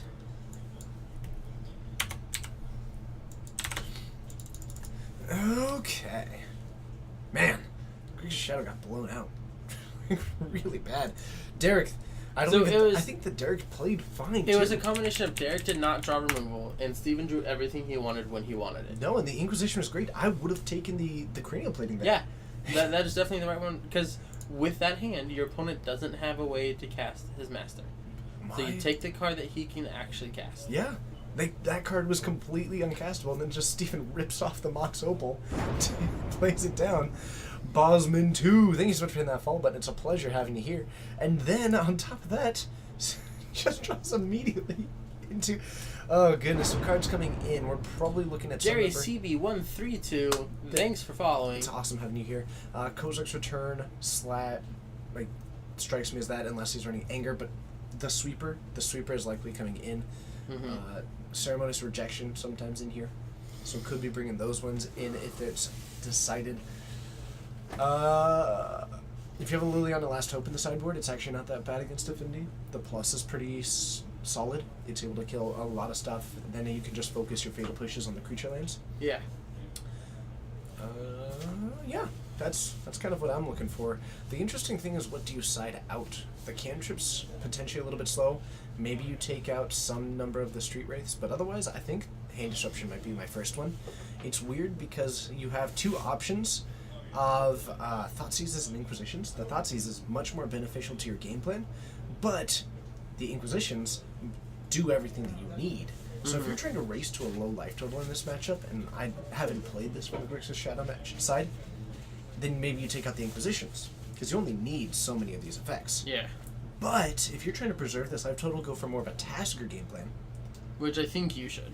I agree. I think that might be my game plan. Then you might take out the Thoughtseizes, because your Inquisitions are going to do everything that you might need to do. I could see taking out some number of Thoughtseizes, some number... Or all the Thoughtseizes, some numbers of the Serum Visions, but you want to keep in the Thought Scour so that you can fuel that maybe a turn 2 Tasker. Yeah, I think that Thought Scour is fine. I think the wouldn't be too surprised seeing Hand Disruption strikes me as the first thing. Street Wraith come out. Just I'd rather draw the card rather than pay 2 life to draw the card that I'm looking for. Hello, it's good to see you. Welcome. Daddy. But yeah, I think that's going to be a little bit tricky from Steven's side of the battlefield. Blood Moon comes in. That card's pretty solid. Galliano, 22, thank you so much for hitting that follow button. Also, some of these Affinity decks have been starting to go for Dispatch as kind of a removal in the sideboard because its ability to hit those large Death Shadows and those Taskers. Single white, if you have Middlecraft, it just exiles a creature, otherwise it taps it. Could be also moving in on something like some Thoughtseizes. Maybe if you are able to go for a Thoughtseize early against Derek, because it does often have a good number of cards in hand, and because Grixis Shadow plays a little bit like a control deck, then if you're able to take out one of these creatures, the Shadow deck only runs 8 threats, so maybe taking out one of those could be good. Finochi, I agree with that. The problem is that, like, discard on turn 1 is awesome. I do not want 8 discard spells against a deck that is designed with a curve of, like, 1.2 or 1.25 or whatever it is, because it's functionally lower because the Vault Scourge only cost 1, because the Springleaf Drum and the Mox Opal kind of dropped. And the point being, the curve on this deck is low enough that I don't want to draw a discard. I'm happy to leave in like 4 or 3 of these spells, but I definitely don't want the full 8 in my mind. Yeah. At least. But you can't take out all of them because you don't have enough to bring in. And I think that what I'm looking at to take out is the card that's going to have the least relevance throughout the game, even if that game is going to be not long. Yeah. So, that's where I'm looking. What's up, Peter? How you doing? But I think more importantly is what to bring in. See, I don't think you need the discard spells for those power cards because most lists do run Ceremonious Rejection, which does just straight up say no. Ceremonious, the Anger / Kozilek's Return, strike me as kind of the... And if you want Liliana, I don't really like Collective Brutality a ton because there's no instant or sorceries to gain. 2 life doesn't really matter. Yeah, there's just the Galvanic Blast that, like, you don't really care about. How good is Liliana the Veil against Affinity? Not good. Okay. I didn't think it was great. It's medium. Like, it's at its absolute best when you're already winning and they had to put everything onto one creature. Yeah. Peter, we do miss you. I hope that Vancouver's been wonderful. I was in Victoria this weekend. So we were kind of close. He's in Vancouver on vacation. He was here yesterday. You were there a week ago. Aww. Yeah. He came in yesterday. He and I played a bit. Peter's the best. Flooded Strand for Derek to kick things off. Going to be going for a blue source. When Watergrave is your most important land, Flood Strand is a fine land. It's a common sideboard card. It's a common choice because one of Death Shadow's worst matchups is hits pretty much Thought-Knot Seer. Yeah, it's pretty much any Tron matchup. Hits Thought-Knot Seer. Except maybe Hits card. Bantel Drazi. Our shop is in Snohomish, Washington, in the Pacific Northwest of the U.S. I did go to Yellow Jacket. I did. What is Yellow Jacket? It's the game store that Loading Ready 1 goes to. Oh, okay. Yeah. That's pretty much where he spent most of his time, I'm assuming. They have their own office. Oh, I see. Yep.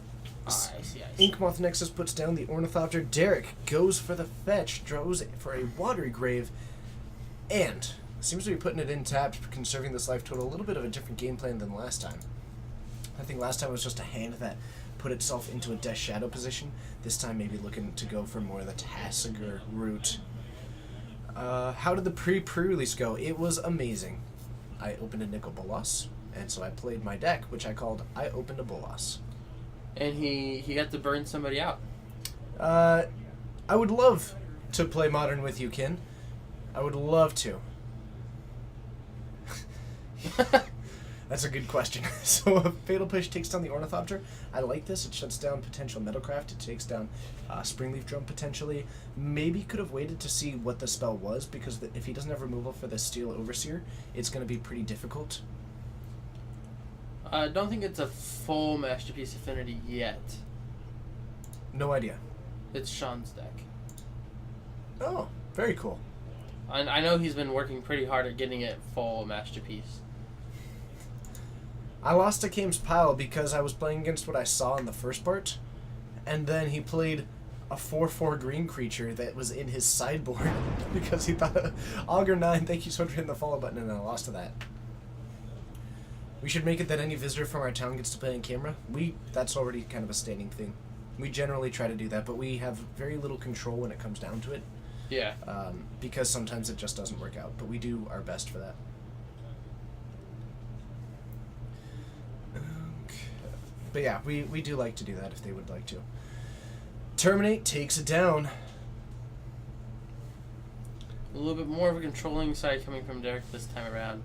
Working pretty Actually well. being able to draw his removal spells, which is always good. Cranial Plating in hand. We do also have the Dispatch in hand, but no Metalcraft, which means that it's actually just a tap target creature. He's got only 2 artifacts at the moment, correct? Correct. The Mox Opal is unable to do anything right now. Correct. It's basically just a Darksteel Ingot. Pretty much. That can be destroyed, so strictly worse. It's a Darksteel Ingot? It's worse? Oh. Sorry, not Darksteel. Plate. No. Darksteel Relic. Relic. That's it. Sorry, my bad. Darksteel Ingot still taps for 1 of any color. I know. It's strictly better than Mock right now. Right now.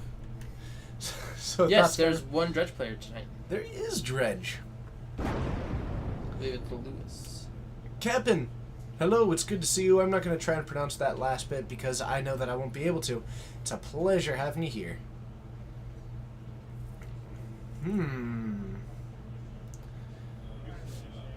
Going for some delving, do you think? How many set was that? 5 or 6? I think this is an Angler. Yeah, God, I love Angler so much.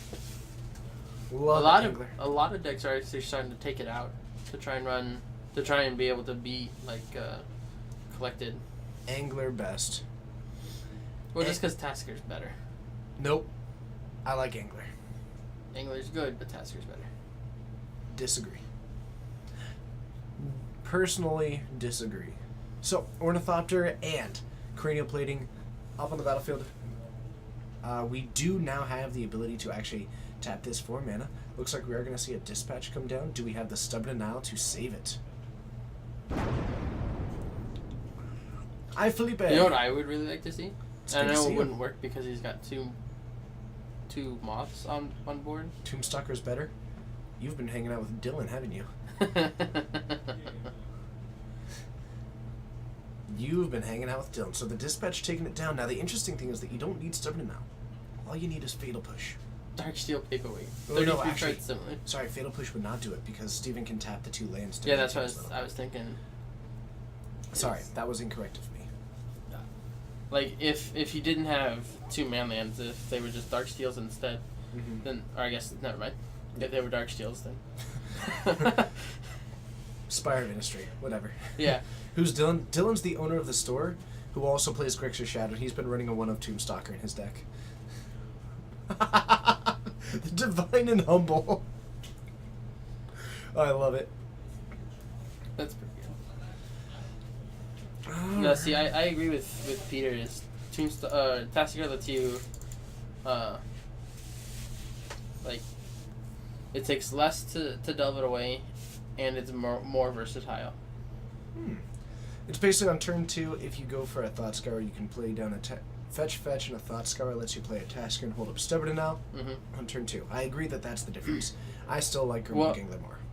And activating a Tasigur to, I mean, sure, it's your opponent's choice to get something back in your hand, But you want everything that's in your deck anyways, so. I'm still going to say I think Urmel Gingler's better. I think the 1 power difference is actually substantial. There's trade-offs from both. There's a reason they run 2 I feel and like the 2. only thing it really does better against is Reality Smasher. And, anyway, I'm just going to go back to the game. Yeah. So Derek at 17, Steven at 20. Derek with 4 lands. More than I see Grixis Shadow normally on. Could be activating that Tasker now, so you've got me beat there. Otherwise, Steven with an Ornithopter, a Mox Opal, and a Cranioplating. As well as a Blinkmoth Nexus and an Inkmoth Nexus. Looks like we're going to see a Fetch Shock right now. Going to 14, so we're actually starting to see a little bit of activity. Not a whole lot that you need to Fetch Shock for right now. Water Give is usually my go-to. Like, are they going for it? Probably. But is there anything in this right now that you're really looking to go Snapcaster and then 2-drop in the graveyard right now? After this Delve, it could just be, because you already have the double blue, it might just be going for a Snap Terminate, or at least holding up the mana for a Snap Terminate. Is the only thing that I see that, like, you needed to Fetch Shock, or you needed to at least develop the mana base to have it. That's the only 2 mana spell that I think is in the graveyard. So we might be looking at just Derek trying to take a chance to, looks like we do have the Snapcaster mage. He's got a Snap, but he might be wanting to just do it right now. Could be a Snap Thought Scour, and then a Delve if he's good. Or a Snap He's Fatal gonna push it. Snap Fatal Push. I don't like this. Oh, but he's got a Death Shadow in hand, but he can't do anything with it. Interesting. So why go for that now? See. Good save. Alright. Oh, he had a Street Wraith. That makes more sense. Cycles the Street Wraith, goes down to 12. Now he's got a 1/1 Death Shadow that he can play. Now the plays make sense. Hey! Are you taking off, Sergio? If so, have a great night. Well, with Steven being at 20, what I really want to see him do is just go with Infect. It shortened. I mean, it takes away 2 damage, but right now, I think you have to develop something. No, it takes away 2 damage, and doesn't increase that shadow. Yes. But to go for that, like, you end up only swinging for, what, 4? 5? Actually, it is for 5. No, because you have the Arcbound Ravager. So it would have been for 4. So it's a 3-turn clock, and your opponent's dealing... I mean, sure, Death Shadow grows pretty quick. But a 3-turn clock that if Derek gets you're a on Snapcaster, such a a big Fatal turn Push, clock. or a Terminate, you lose. I don't know. Developing the board with the Arcbound Ravager might be better for now, but I agree that Infect is probably going to be the way to win. Well, the problem is, with this, I don't like tapping the... I don't like equipping. Hi, Ornell. It's great having you here. You're amazing. Thank you so much for subscribing. But now you can block the Death Shadow. Yeah, but now if he kills Arcbound Ravager, you lose that counter. True. But not dying is pretty not bad. And you might just not block at all. That's true. So save up the mana. Just keep it as a 1/1 that you can put onto, say, the Inkmoth Nexus potentially. Which gives you a 2-turn clock next turn. Possibly. Possibly. I mean, it's still that Shadow. You have to assume that he has more mana, but at some point you're so far behind in this game that you need to find a way to win quick.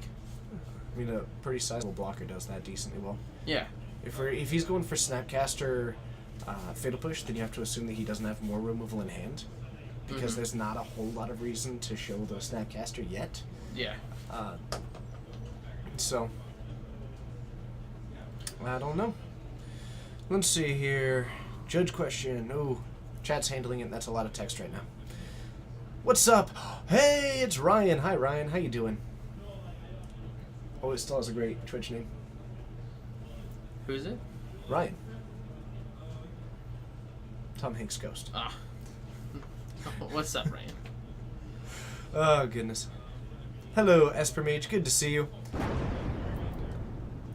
DM Clock. Hello, it's good to see you. How are you doing? I'm doing well. Canada was amazing. I got to play some Hour of Devastation. Good to see another stream. Yes. Greetings from Pernambuco, Brazil. Hello. Alright, so we do have... Gulligan's coming in. Yeah, Steven just got blown out. Can't do that. Oh, he's sacking. Gotcha. Okay, so it's 2 damage to the Arcbound Ravager and blow up the artifact. Sacrifices the 2 because it will be inactive anyway to make a 3/3 Arcbound Ravager. Does have 2 damage marked on it, so still not a great blocker. Derek at 9 right now means that he's actually got a 4/4 Death Shadow, so also Steven can't offer it as a trade. This game is absolutely in Grixis Shadow's control. I don't think that there's anything that Steven can do to get out of this at this point. Galacticod, hello, it's good to see you. How are you doing? You are a rock star. Thank you to all the people who are following today. There's been a whole bunch of you. If you are one of the brand new people, Devin Beast, thank you so much for hitting that follow button. Let us know how you found this stream, whether it was, I'm guessing, the pre-release, but otherwise, if you just start finding us, let us know how it is that you are, because we seem to be getting a lot of them today. Okay, put the command back in the graveyard? Nah, it's in the exile. He had originally put it back in the graveyard, but they fixed it. Now. Down to 16 we go. It's all good, Arctic. Will. It's just a little funny. Down to 16 goes Steven from that 4/4. 2 Snapcaster Mages in the way. For the first time you want Shadow to win? Oh, to be named. You're so perfect the way that you are. For the first time in my life, I want Shadow to win.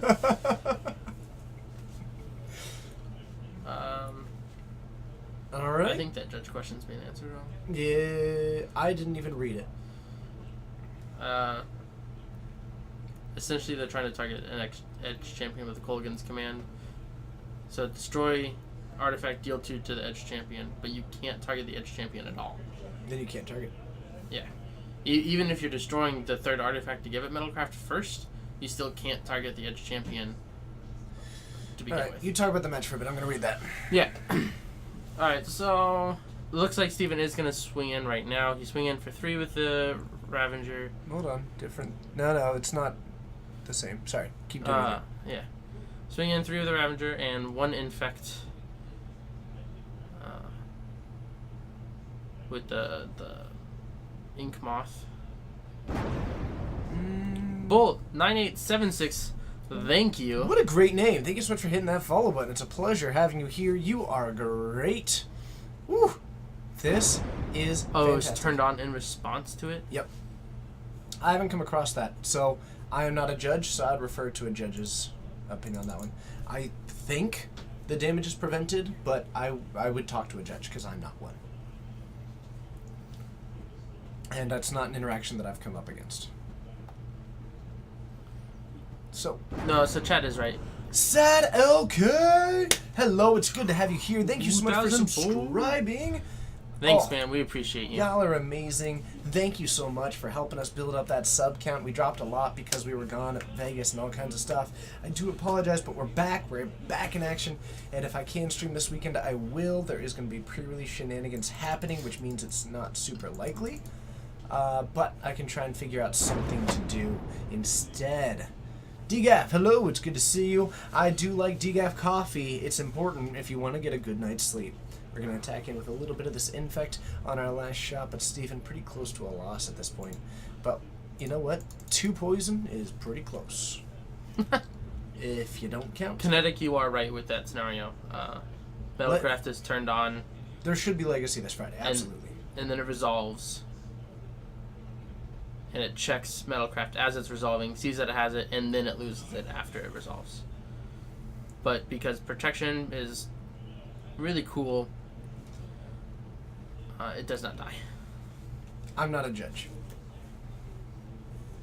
So, I don't know. I read it quickly and I didn't read that he didn't have Metalcraft before the spell was cast. Steven picks up the cards. The Gurmag Angler is going to seal the deal. And Derek takes game 2. That's right. We've got a game 3 coming up in Affinity versus Grixis Shadow. It's the heavyweight title matchup of a lifetime. Both of these players that's true. Sitting up and ready to put on a show for the crowd. They are ready to rock and roll. They're ready to not tip and toe. Both players going for the throat, taking no guff from the either and not pulling a punch. These two have something to prove, something to show. Steven ready to take his bots and do the battle that they were born to alliterate for. Derek, on the other hand, with the Grixis Shadow, which is, of course, casting its namesake across the format. Percentage points wide open. Lots of talks that are unnecessary about banning it, not banning it. Who really cares? Because none of us have any control. And Derek is here to say, not only do I not care about this conversation, but I'm going to show you why you were even having it. I don't even know what sorry. I don't know what... Just the last part. I was mostly following the rest of it, Yep. but I don't care about this, and I'll show you why it matters. No. He doesn't care, but he's giving him something to talk about. I'll give you something to talk about. How about love? How about love? I think that Affinity is favored in the match. I think it really is like a 55-45 in Affinity's favor. I have not played it enough to give those kinds of numbers. Well, I guess essentially I think Affinity has the edge, but not by a lot. It's probably true. Flying's pretty good. Yeah. Flying is good, being able to go wide is good, being able to just kind of out of nowhere attacking for lots in the air or with protection from colors is all really good things to be doing against a deck that has very little to no flying and Do we all know colors. if Steven has Blood Moon in this deck? Because a turn 1, turn 2 Blood Moon is just straight fire against Grixis Shadow. Unsure. Okay. Because... Can you turn 1 of Blood Moon? Yeah. 2 Mox Opals. Yeah, I was going to say, if you have 2 Moxes. Have done it. Did feel good. 10 out of 10 did feel good. I would absolutely turn 1 Blood Moon again. Oh, man. What a dream. What a dream. Just Darksteel, Mox, Ornithopter, tap, Mox, Blood Moon. Have a nice day. Most decks in the form are just like, fetch pass? Fetch, tap for bolt. When you have a land full of, like, just, you have everything you need. Spring Leaf Drum coming down. There's a Spire of Industry in hand. Could be a nice... Does Blood Moon change snow-covered lands? There's some still no. Okay. Otherwise, Scred would not be a deck. Right. Because snow is Super type. a super type. Yep. Super. Thanks for asking. So why doesn't snow count towards, like, Delirium? Because it's a super type. The same reason Legendary doesn't. Yeah, no, I got it as soon as I said it. Okay. Thank you. So, we've got a Vault Scourge coming down to the battlefield, tapping it with that Super Spring tight. Leaf Drum to put in a Steel Overseer. I would like to see a bolt and or a push right here. Oh, Jason Duffy, thanks for joining. thank you so much. Because the Bolt isn't in the deck, it does make it a lot more likely to be Fatal Push. Bolt should be in the deck. Derek draws the Dreadbore. Probably going to have to shock and then fire off that Dreadbore immediately. Sorcery Speed card. And probably just brought it in as an extra piece of removal despite the Get black pushy. of...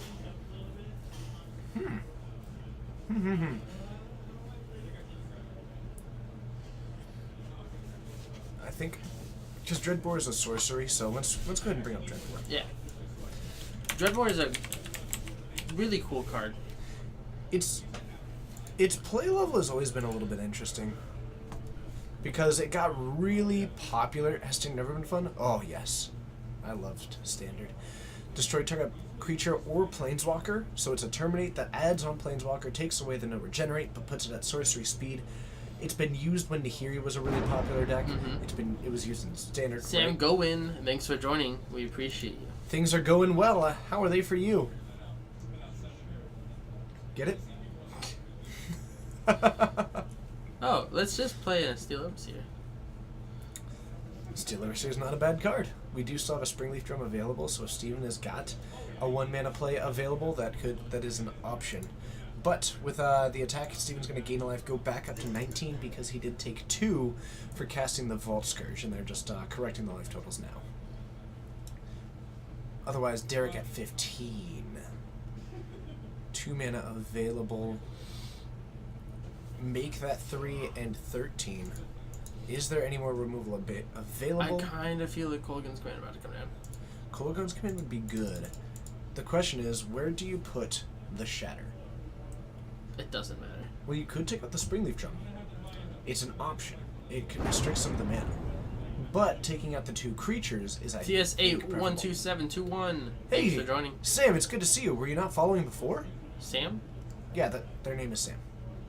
Do I know him? No. Okay. I don't either. Hi, Except Sam. from the fact that their name is Sam. Interesting. I think. Have we met? Maybe we met. I apologize if we have met. I think hitting the 2 creatures over the drum is I agree. the absolute right choice. I think I agree with you. But let's go ahead and play as Vault Scourge because consistency. How many removal spells do you have? Just like last time. But this time. But this time. Oh my god. 3 steel. Can you imagine if any one of the previous ones had stuck around? Oh my This god. board would be insane. Colligan's command? Come on. That's also really good. Steven just can't catch a break. Oh my god. And it's funny because I'd probably say the exact same thing about Derek. If he hadn't had all the removal spells. You know, Thanks for joining, Tom Hanks Ghost. you know, the follow train was a lot cooler when it wasn't a bunch of people just unfollowing to refollow. Where do you find squares at a circle store? Who said that? I have no idea. I don't believe you. Galvan Galvanic Blast, that needs to come down. plays an Arcbound Ravager, currently does have their 3 artifacts to allow for Metalcraft, deals 4 damage, redirecting it to the Liliana, which is going to die, and now we've got Arcbound Ravager, Vault Scourge, which attacks in, and we're going to fall down to 12, go up to 18. Well, so this is one of the most back and forth games I've seen in a while. At the end of every turn, I'm like, they're in the lead. Right? They're in the lead. Wow, they're in the lead. Taco Cat 73. Where have you been all my life? It's We're great. at 37 Taco Cat. Ooh. Do we need to make sure the left totals are accurate? Nope, I'm keeping track of it. Dark Star 7692. Thanks for the follow. I think Derek is not used to using the dice in addition to the life pad. Correct. So I'm just keeping track of it, and then every time that he does have something in right there, they do move it to the updated version. So that's good. Snapcaster into Dreadbore. Dig it. This Dreadbore is slightly worse than the other ones. Yes. Absolutely. Hi. Looks like we are going to target the Vault Scourge, sacrifice it to the Arcbound Ravager. So it looks like Derek valuing the Flying Lifelink higher than the Absolutely. modality. As per, I think you should. I'm not certain. Arcbound Ravager left alone gets started pretty bonkers, especially with the Inkmoth Nexus out. A 2/2 Vault Scourge is pretty answerable by most of your stuff. That's a good card to play. That is a good card, but remember, Metalcraft not as freely available this turn. True. This is the turn to where if you've got like Fatal Push, Snap, Fatal Push, if you've got anything available, this is the one opening that Derek might have to actually answer this. Could even attack in for 2. 5 lands. Man, Shadow is just... You could attack for 2, and then maybe go for a Fatal Push, but then he would end up sacrificing it to the Edge Champion. But it does take away some of that. Any Lantern? There is a chance of Lantern. Melvin the Muppet! Hello, thank you so much for the sub. It's good to see you. Have a root beer on you. I do like root beer. It is the drink of choice of Joe Cool himself. You like Killing Scourge? Killing Scourge not bad. I still think I may have taken out the Arcbound Ravager myself. Arcbound Ravager is real good. Snap Kolagon's command would be fire? Yeah. That would be good. I think if you do take out... If you do go for the Arcbound first, you might see Steven sack the drum to Ravager. But then he can't cast the champ. Well, right. So, and that's my point. Is he would sack the drum to Ravager, and then sack the Ravager over to get the counters to get 2 counters onto your flyer. Maybe. Which would have don't been think I really would. bad for Steven. I don't think I would. But, I don't know. Personally, I'd go for the Arcbound Ravager. That's a... It's true that Snap K command doesn't do a whole lot at the moment. But that's kind of a thing about like Arcbound Ravager is that it makes all of your decisions wrong. Just cast Shadowstorm, easy. Yeah, I mean, Steven goes for the 10-turn clock. Okay, so attacks for 2, offering this, and Steven not taking the bait, goes for the block. Being at 18, you're allowed to take a couple extra damage. Yes, absolutely. With Derek playing double dash, 12 power on board, 3 Death Shadows. Jeez. Cranial plating. I think that was a Vault Skirsh.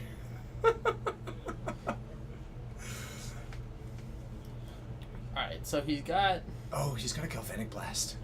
That's true. But with 2... blasting into 2 blue mana.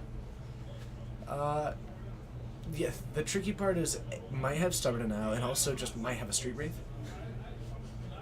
But between that, so what he could theoretically do is Galvanic Blast Derek down to 5. Attack with the Edge Champion. Wait for him to say no blocks, and then sacrifice everything onto the Edge Champion. It's a high risk. Oh, that's a reward high play. risk. Well, you don't have to worry about Terminate or Fatal Push. Yep. As soon as you say no blocks, because you can't, you dump everything onto it. I feel like that's Steven's... Y'all are breaking the no last names rule, by the way. Steven gets a bit of a pass since he's put it on by being one of the hosts, but the rule remains. You gotta do it. You gotta do it. You gotta try. Go for face. Yep, I think this is the play that we're going for. Because otherwise we'll see the Stubborn right now. And if we see the Stubborn, then he knows. I think it's. I think Derek's face just said, "Oh no." I think it's a Street Wraith in hand. Oh jeez, I know he's a commentator, but while he's down there, I don't know. I gotta think on that one. It's probably fine, actually. So you can activate. Well, you don't even need to sacrifice the Inkmoth Nexus. You can if you want to, but realistically, you just Woo. After no blocks. Wait, he has to sacrifice Inkmoth. Oh wait, never mind. No, he doesn't. I thought Whoa! it was a 2. It's a 2/2. That was so bonkers. I can't believe that just happened. No more black mana meant it was pretty safe. Like the Snapcaster. Ceremonious rejection. Ceremonious rejection. It was one like. There's what, 2, maybe 4 Galvanics? There's 7 spells in the deck right now that Derek couldn't counter. Oh my goodness. Maybe a little bit more after sideboarding, but wow. Sunda, hello, it's good to see you. Speaking of names being changed, that Edge Champion. What a champion. Steven's 4 no name.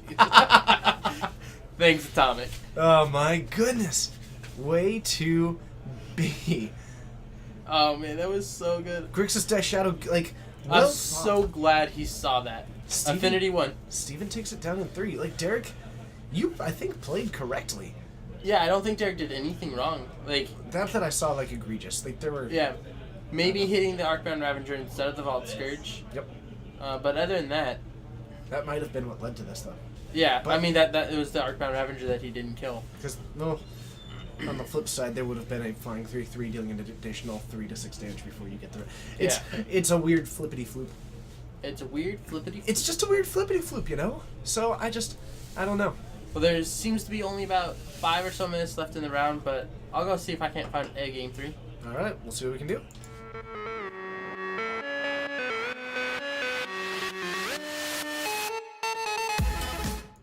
Hello, and thank you so much for joining. My name's TJ. I'm Texas. And how are we doing? I'm doing great. Okay, you seem to be having a conversation over the side there. Is it anything important? It's probably Steven. Hi, Steven. That was really hard. Thanks for letting us know. I don't know how to play that. You did it, though. That way. The way you did it, do that every time, and you're just fine. Proud of you. I'm proud of myself. You're so good. I was really So hoping is Derek. Tell Derek he's so good, too. That was really well fought, man. Ooh. Yeah. So, you remember... Yeah, people have done that in the past. Hi, everybody. We'll have a conversation with you now instead of people off camera. How's it going? This is the Geek Forge stream. You can hit that follow button, hit that sub, and join us for our 3 streams every week.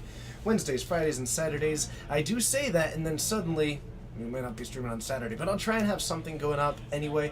I probably got something. We can always do, like, there's always set reviews, but it's pre-release weekend. I might be pre-releasing. We'll figure it out. I would say assume that there won't be a Saturday stream because of pre-release, which is unfortunate, but if I can do something, I certainly will. You do it late enough after I get off work, I will join you. If it happens, it will be at the same time as always. So I'll be like an hour late. But we're getting ready for round 3. In the meantime, would you like to play? I'm not sure. We probably don't have time for 20 questions, actually. So we'll just talk about some other stuff in the I don't meantime. think we have a lantern out there, so probably you are correct. Possibly. There might be a lantern, actually. I'm not really sure about what's out there. So, do you have a favorite deck in the meta right now other than what you always answer? Well, I also won't answer Death Shadow. Okay. I mean, that's a fine one to answer. Oh, just Death and Taxes.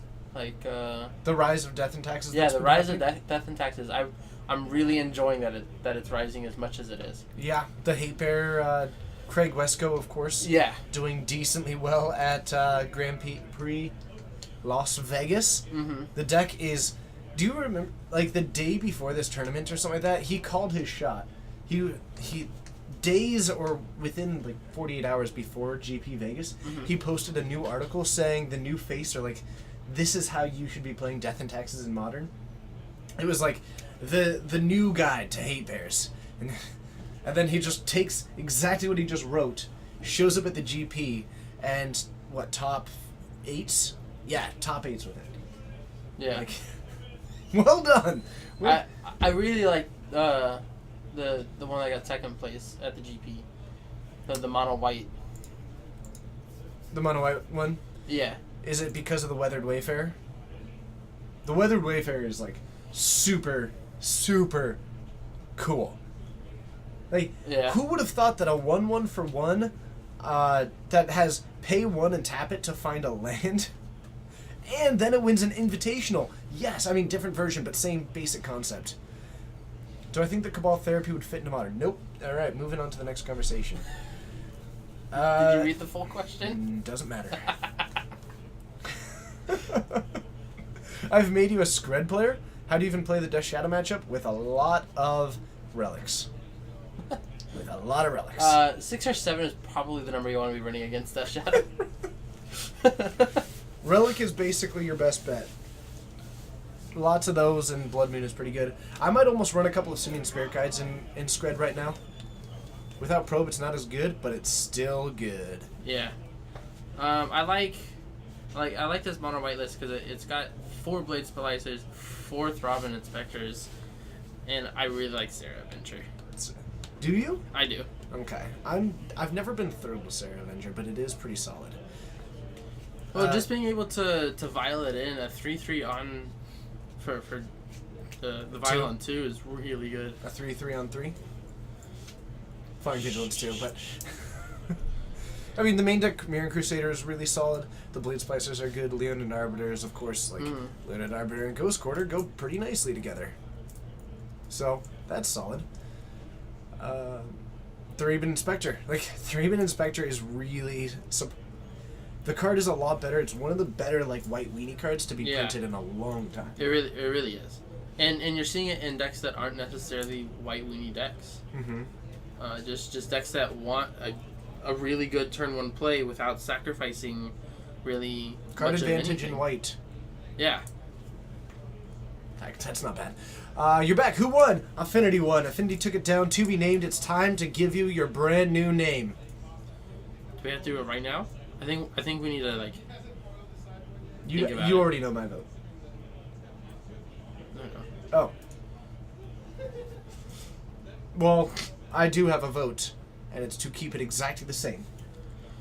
I like changing it slightly. I really like it. to be named 2. I've really enjoyed every time that To Be Named 1 pops up in stream and I get to say, To Be Named, it's you, welcome back. Like, I like that. It's nice. It's super cool. You think Thraben is the second best one white drop creature of all time? I don't know enough one white drop creatures to argue with you. So, sure, I agree with you. Steplings. Okay, I still agree with them. I still agree with them on that one. Izamaru, the Hound. Isamaru is solid. That was a classic kind of zoo white weenie card for a long time, but I think Thraben Inspector is better. Voting for to be named? Weathered Wayfarer? True, Weathered Wayfarer is another one drop. Swordfish. What's up? It's good to see you. How are you doing? You're great. You're amazing. You're a rock star. In fact, when other people talk about you, I'm like, yeah, I know who that is because they're a rock star. In fact, I would go to their concert if they were ever in town, but you're not, and that's unfortunate. But you know what? If you ever are, I'll try and get tickets. But then I won't get tickets because they'll sell out because you're too much of a rock star. It'll be a little bit upsetting, but then I'll go to the concert anyway just to listen from outside the stadium. It'll be cool. I'll go with some friends. We'll end up sitting in the back of cab of a truck, and we'll just listen to your music while also enjoying some nice sandwiches that we brought. So thanks for being here. Ooh, what kind of sandwiches? Peanut butter and pickle. Just Meatball kidding. and banana. We have weird sandwich choices, you and I. Do you actually eat peanut butter pickle sandwiches? Yes. Really? Yeah. What kind of pickles? Sweet pickles. Sweet pickles. Like a sweet dill pickle. A sweet dill pickle? Yeah, there's like I think it's a sweet pickle. Isn't dill... Drago 2, thanks for joining. Hello, it's good to see you. Welcome to the Geek Fortress stream, and it's a pleasure having you here. We're getting ready for round 3. Should be starting here in I'm just... pretty sure I heard, or at least turns be named. We're on turns 3 minutes ago. We were on turns 3 minutes ago? Wait. That sentence is just a train wreck. But it's not even that wrong. It's not it's super not right. wrong. But We are on turns 3 minutes ago. But that sentence is a train wreck in the actual English language. In the Yes. magic world, it makes perfect sense, but it's like saying I have trample. It's like you have verb. It's good. My goodness, it is a little bit tricky. There's a dark spot on my mustache right here. It's just like... It's just hair. Is the 4th the best for burn players? Sure. Why not? Yes.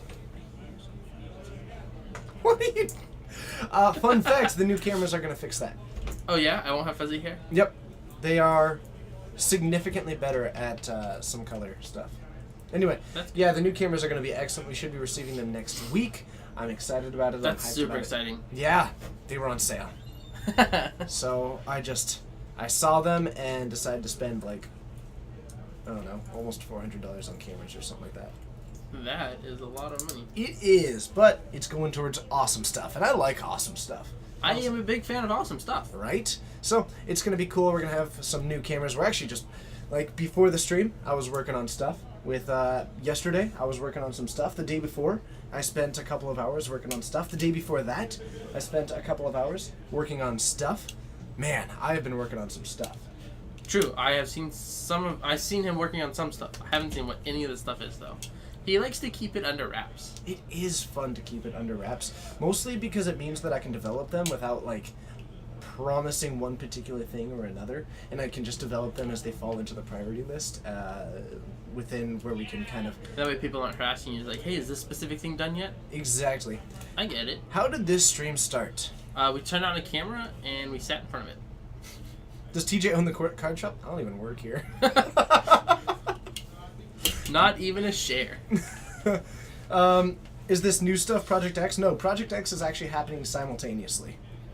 Project X is still happening? Project X is re-happening. Re-happening? It has been reinitiated, yeah. Oh, that's exciting. It is That's exciting. the only thing of yours that I actually know what it is. Okay, how did the stream start? So the stream started, actually, we've been doing this for almost 2 years. But about 3 years ago, there was actually a first attempt for the Geek Fortress stream.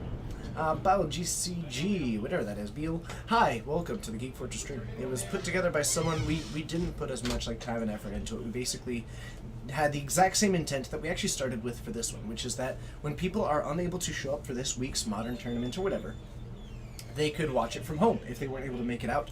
That way they could keep an eye on the meta. That was it. Right. So we put it up with a pretty basic camera, threw it up to Twitch. We had no commentary, no overlay, nothing like that. We just kind of kept it track, had an iPad for all that stuff, and just kind of ran it. And then we stopped doing it because took a lot of time and a lot of effort, and that was without doing anything else. Yeah. So, fast forward about a year, and we started talking about it again, and I can't remember quite who... Rounds up? Excellent. I can't remember quite who said it, but I remember the idea of streaming again came up. And then, I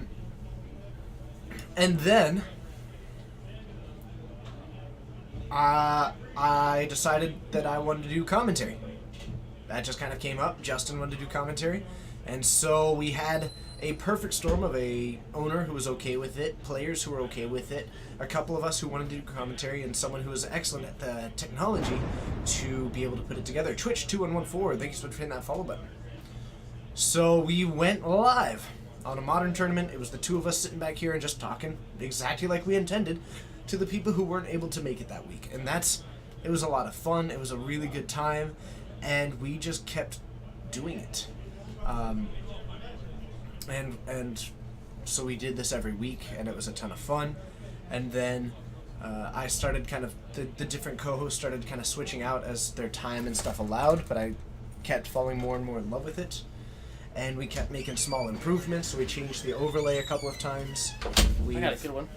You got a good one? Yeah. All right. So anyway. we got Richard sitting in chair 1 against Adam in chair 2 again on Storm. Nice. Blue Red Storm. Obzon Company. That's actually pretty sweet. David actually was not the first technological person on the stream. The first person who worked on our tech was a guy by the name of AJ.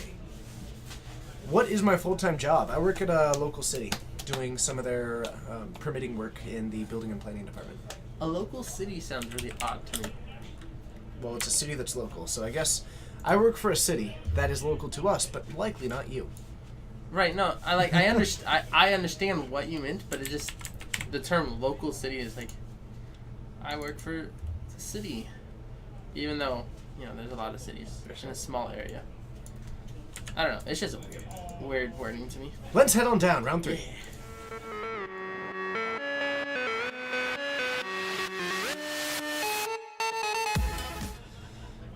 Anyway, the stream just kept going, kept succeeding, and for some reason or other, we started picking up a little bit in popularity. And your stream's making you misplay on your vintage draft? That's unfortunate. Yeah, I think that Blue Red Storm is decently favored. What's up, Zach? It's good to see you. Welcome to the stream. And now we're just keep going, and I don't want to stop. And, yeah. We're just going to keep going. How many metropolitan cities are actually what? Wait, what? Many metropolitan cities are actually one or two major cities surrounded by several smaller cities. Gotcha. Yeah, like Seattle. Seattle is actually, there's Seattle, and then there's all the other places that are called Seattle. Yeah. Queen Anne. That's the only one I can think of right off the top. Hello, MTG Jones. But yeah, I... Can't stop, won't stop, hype train. Now I'm pretty much in love with doing commentary and interacting with this Magic crowd, and just being a part of this community, being a part of this, being able to do this commentary. I would not do this while making nothing to do it if I didn't love it. So we're going to keep doing it, and we're going to keep pushing it forward. And for me, it's like I really do enjoy being back here with you and Coleman even. Coleman's great. All of you are great. Gas. In the good way. Not like I want to light you on fire. But you do. No. Burn. Sleight of hand from Richard. The second shockline coming down for Adam. We have 3 mana right now to do something good. Calling Obzon Company an interactive combo deck is insulting. From the perspective of Blue Red Storm, it definitely is. Alright, 2 combo pieces, but not the important one on turn 2, unfortunately. Adorable, Or 1 it's good combo to see you. piece. Sorry. Giant baby, I won't stop. Can't stop, won't stop. I'm just not going to. I am going to keep doing this until I physically can't. Mhm. That's just how it is at this point. I have no idea what I would be doing if it wasn't this. I've imagined it. I was like, what if I just stopped streaming? What would you do? I- Like, what would you do with your non-work time? Stream, I guess. So I'm going to put down a Spire Bluff Canal after a Serum Visions. Able to drop that one. And I do like Richard waiting to drop until after resolving it to play the land, just in case you draw a better option, something like that.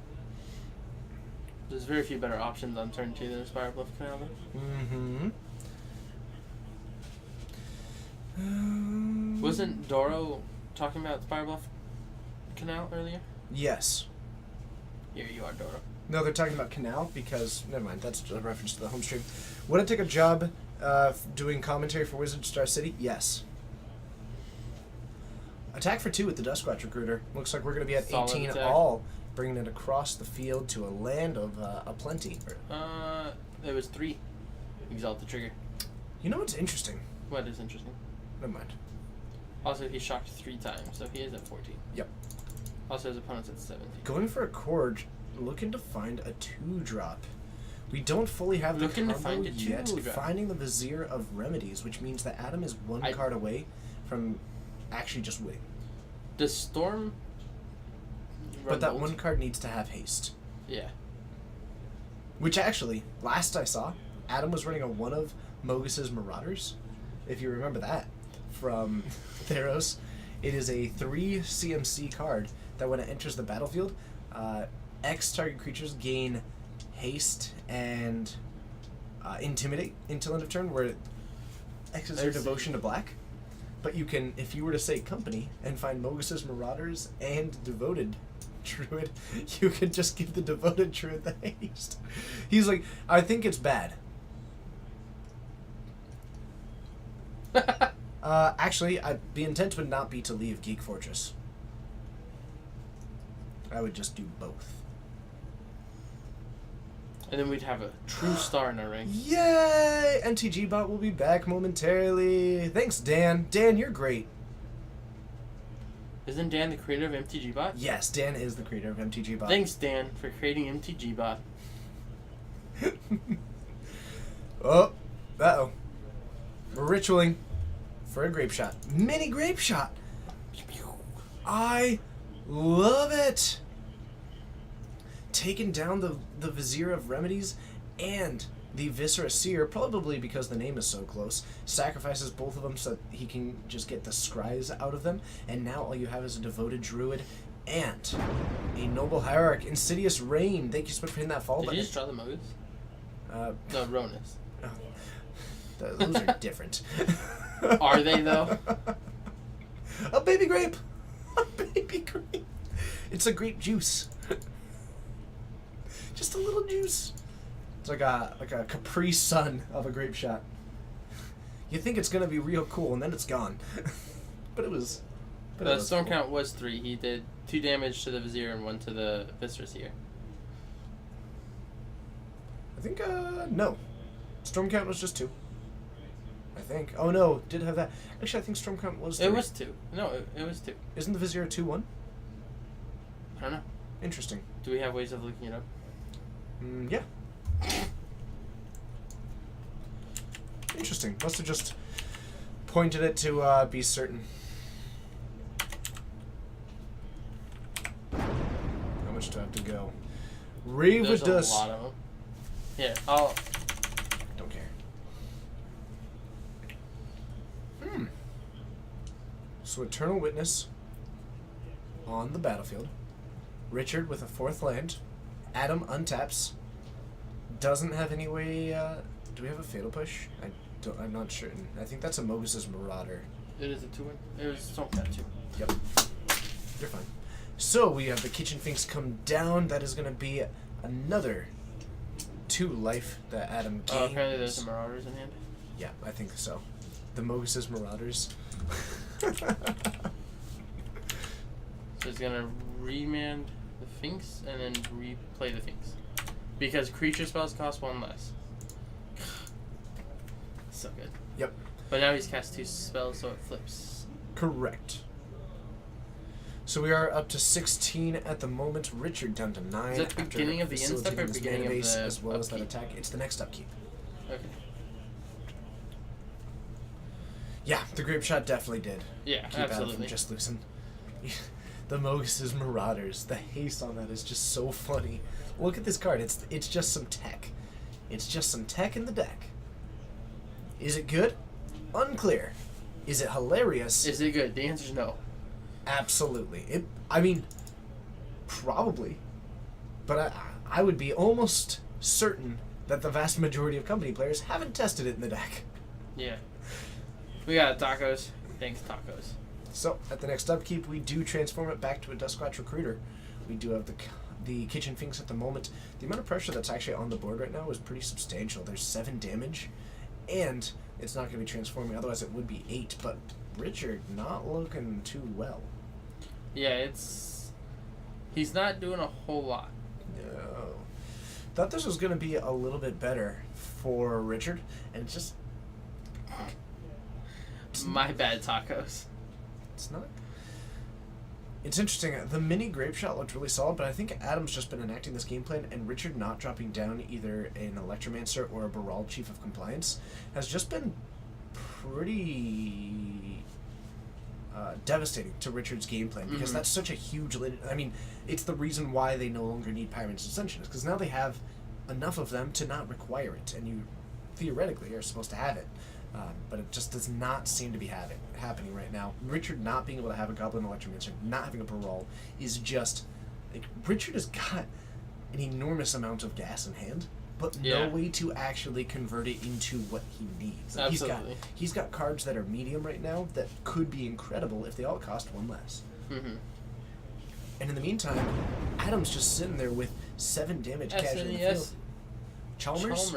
Hello, good to see you. Welcome to the Geek Fortress Thanks stream. for joining. We appreciate you. We appreciate you so very much. Tell your friends about this stream. Hit follow and join us in the future. Subscribe to the channel if you feel like it. Never mind, the Moses Marauders has haste. Adam can just win. Which, by the way, this whole Mogus's Marauders thing is ultra funny to me. Yeah. I think you just dropped the Mogus's Marauders. I mean, what's he gonna do? Counter it? Then you swing for 7.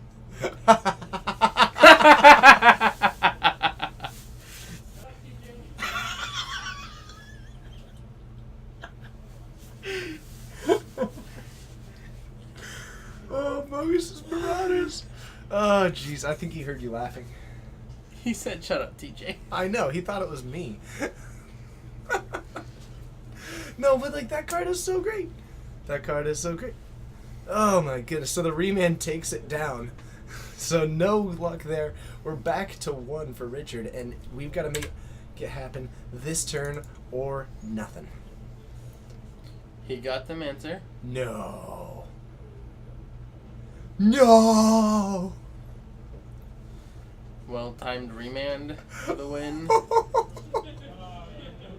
Yes! I mean, I hate Pokemon cards on stream, but whatever. It's fine. They're indicators of storm count. At least they're not tokens. Yeah. Actually, that's probably fine for that. Oh my... He's got the Manamorphose in hand, too. Oh, no! Oh, poor Adam. I think this is almost a guaranteed win. There's a Past in Flames in hand. And there's a Grape Shot in there. Spoke or Sweep? Or Spoke or Sweep? I don't know. Hi, good to see you. Welcome. It's a pleasure having you here. We're watching Stormcloth at 1 life. Netting some of this sweet, sweet mana. Making probably 2 blue, I assume. Yeah. What a sweet win! Past in Flames! Richard's crushing it!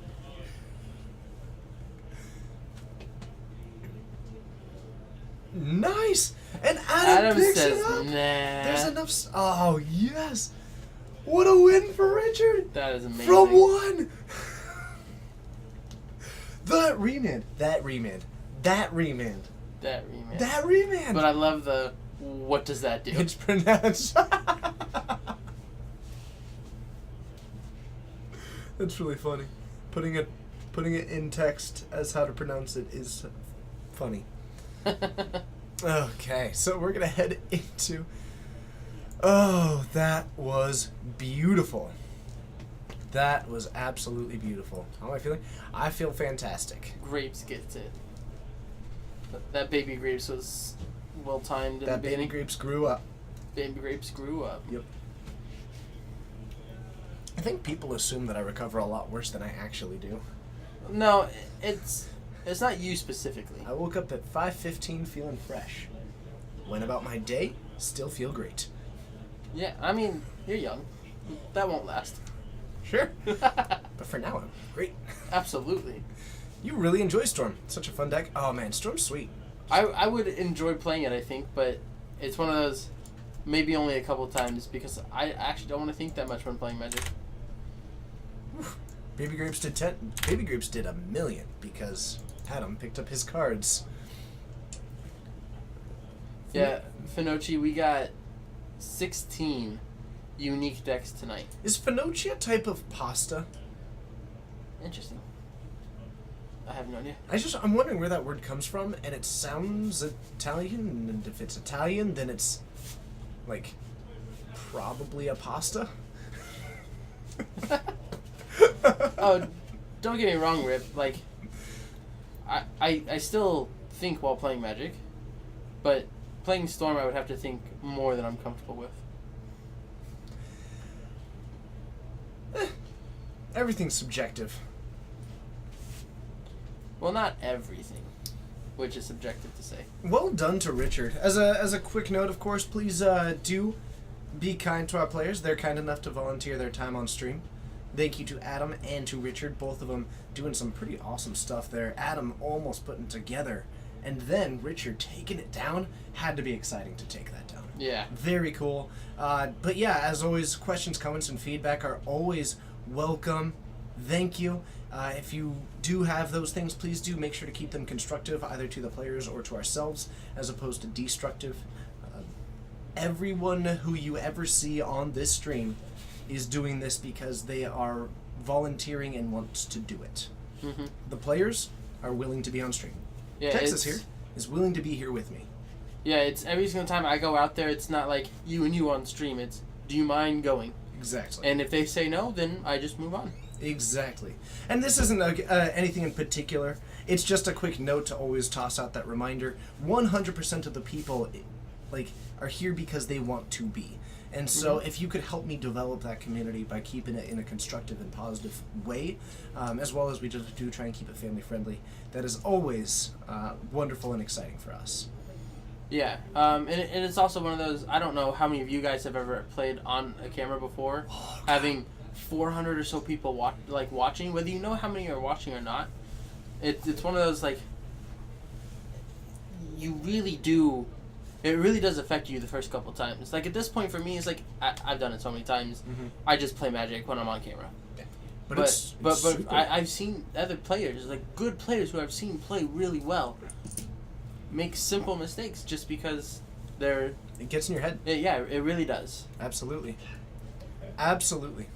It affects you.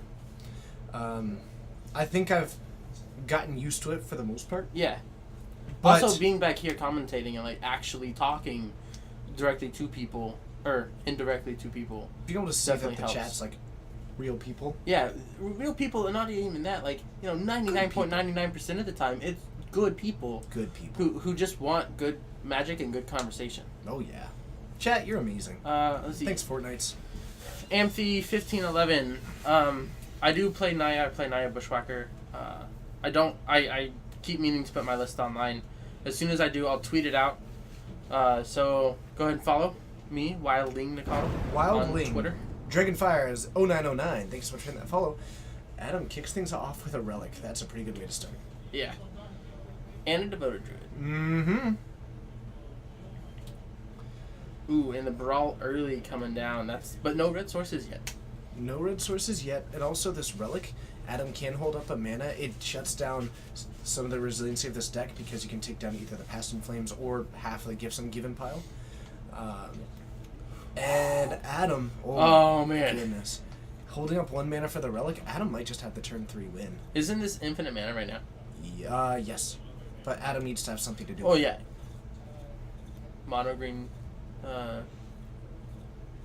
grape shot. Adam maybe fires off like a chord. I don't know, but Richard fires off this sleight of hand looking for a red source. If Adam had a chord, he'd do it anyways. Doesn't have the red source, does have mana. Oh, there it is. Okay. We have a chance here, boys. And girls. Ninja Still. Thank you so much for hitting that follow button. So the bolt does come down. So it buys Richard a turn, Oof. or a couple turns, anyways. But it just means that Adam probably doesn't win on this turn. I think he just drew a devoted druid. Naturally. Yeah. Naturally. Oh no, that was a Dust Squatch Recruiter. My bad. Darn. You would have had the turn 3 win. Good point. Jeez Louise. Dropping down another land, it is going to be a Llanowar Wastes, the green-black pain land. I feel like a see we do Fridays. That one was me. Okay, so the Brawl's still out. Richard just passing the turn, 3 mana available. Both of these players a little bit hesitant on the action that they've got Flips. I think in response Yep. to the flip, he's going on. gonna This is in response to the transform. go ahead and dig. He's gonna see. Kitchen Finks, Vizier of I think you Remedies, grab things. Path to Exile. Well, you can't take the path. Yeah, I don't think you care about having double. Oh, I guess he does care. Mm-hmm. For Crazy Cupcakes, Adam is building the deck right now, so he doesn't have the full mana base for it, so he's got a functional mana base at the moment. As he's Yeah, building the deck. when you're a college student who doesn't have a lot of money, you do what you do. You do what you do. Rip Island Top Go! Thank you so much! It's not much, but you know what? It is... It's all the much. It's so much, Rip Island Top Go. Thank you so very much. You say that, but it's so much more than like... count 5. It's such a good feeling watching that number go up. Like, And the number of follows we've gotten today is ridiculous. Like, the number of the monetary value actually does an enormous amount. I take no, thank you so much for that follow button, but beyond that, just... Like, this is gonna sound a little bit cheesy, so please... Oh, yeah, Please, you know, bear with me on that one. But, like, the physical representation of that support, right, yeah. is, like, huge. And this isn't to say that, like, all the other support isn't. It's, like, this weird thing where I want to say something's amazing, but I don't want to lessen everything else. But, like... It's, like, pretty much what it is, like, we'll do the stream no matter what, right? But seeing so many people enjoy the stream makes us, like...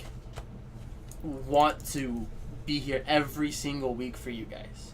And that when we're not, like, whether we're at GB Vegas or a pre-release is going on, we're actually sad that we're not here streaming. And it means a lot to see you guys Stinky like us so cheese. much. Stinky cheese, because we're getting cheesy. We're getting cheesy. Sappy TJ, sorry, my bad. Moving away from it. But yeah, seriously, thank you so much. Were those real or fake? They were fake. Okay. I promise. I almost cried for real on here. Once. For being sappy? Yeah. I mean... It was an emotional moment for me. That's, in my opinion, that's the best reason to be sappy. Or to cry. We'll get back to this, but yes, I can speak to that in a moment. Like, so we've got 2 Viziers of Remedies.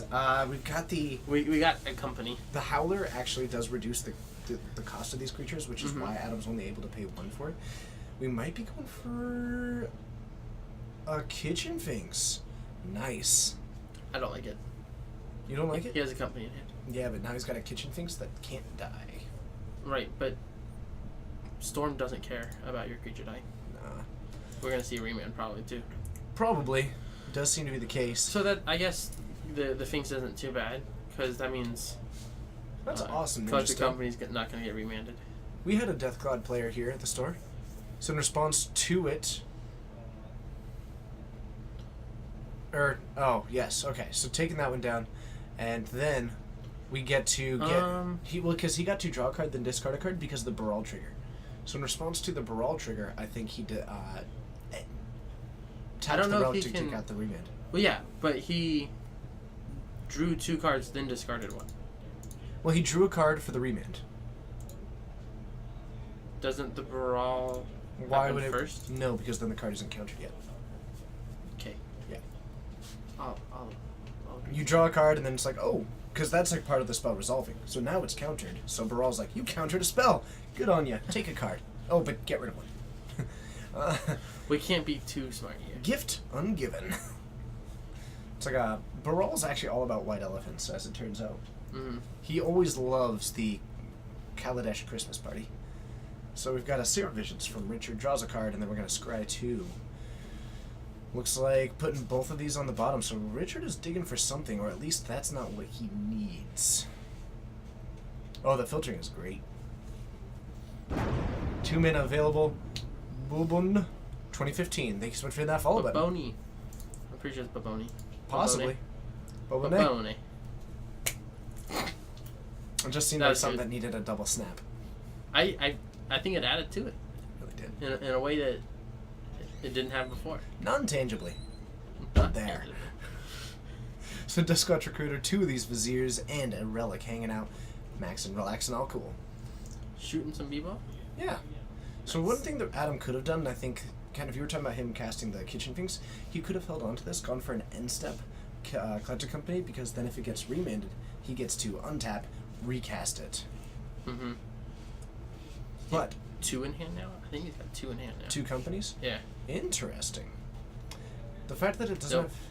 have... He Well, he had still has 4 he mana. drew a land. Yeah.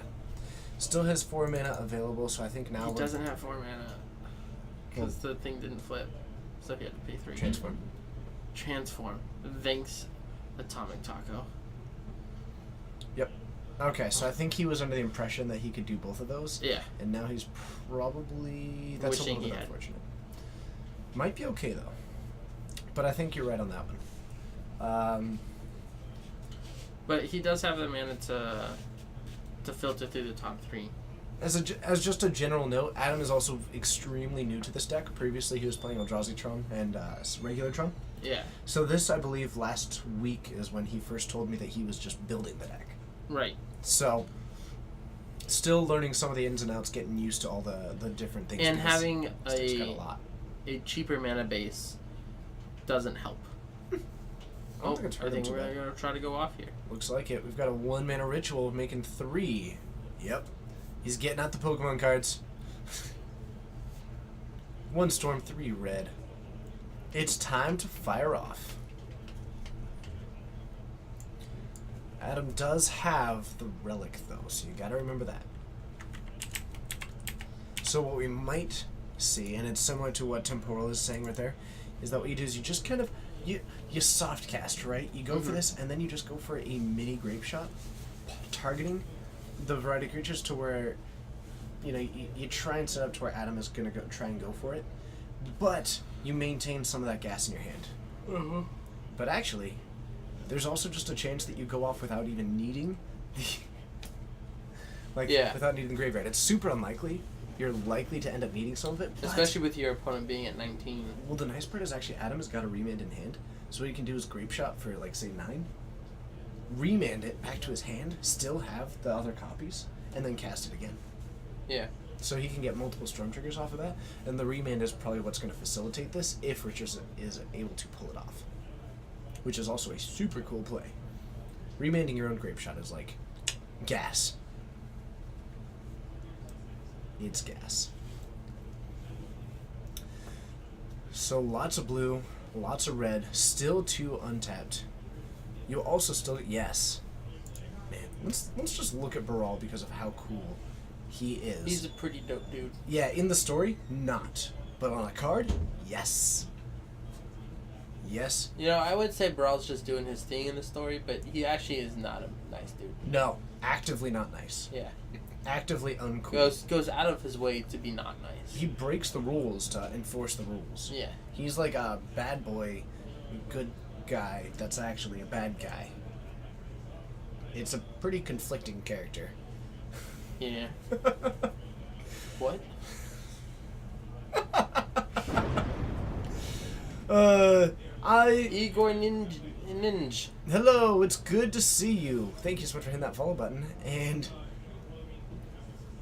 All right. Gifts Ungiven, do you give me Gifts, Grape Shot, Past in Flames, or Manamorphose? This is actually a really cool way, because going for the Gifts Ungiven and having enough mana for it means that if Adam tries to put the Grape Shot and the Past in Flames in there and then exile the graveyard, Richard can just reset up with this Gifts Ungiven. But if he waits, then he can just fire off some of these spells from the graveyard. I would put Gifts and Grape Shot into the graveyard. Would you? Yeah. But then he has Past in Flames in hand. All right. In response to Past in Flames, exile the graveyard. Does seem like a likely play. I think we've got a decently high storm count. I think that might be the play that I'd make, but it also depends entirely. Remember, Richard's still got like 4 or 5 cards in hand. He's actually, this is not the last options. All right. I'm pretty sure this will work, but I also don't know. He still has Remand in Because he hand? still has a lot of cards in his hand. Yep. A lot of cards in hand and still has, worst case, 5 mana. The worst case scenario at this point is like Richard makes 27 goblin, or I guess it has to be an even number, like 26 goblins, which actually Adam could potentially win through, but unlikely. So that might also just be the game plan. The problem with that is that if Adam finds a Viscera Seer off of this Duskwatch Recruiter, then it is going to be problematic. But Poetic Ritual. Needs to get a second red. Okay, how about 3? Yep. MTG Jones, I think you are nailing it. Get to enough mana, fire off the Past in Flames, draw out the Relic, and then we're going to remand the Past in Flames. Now, what if you let it resolve? Then everything in his yard that has instants is still an instant, right? Yep. Okay. Oh, and actually he just lets that exile, actually. So Richard, keeping a hand, possibly going to be passing the turn back? Maybe not, though. Because he can still flash back the Past in Flames, so Richard may have kept enough in hand that he's just going to refill up the graveyard, have enough to flash back the Past in Flames. The problem at that point is that you need a win condition. Whatever it is, you need it. But actually, Richard might go off, otherwise it would be a matter of like passing the turn, but when you've already developed 7 Storm, I think you're committed to making this turn happen. Mm-hmm. So,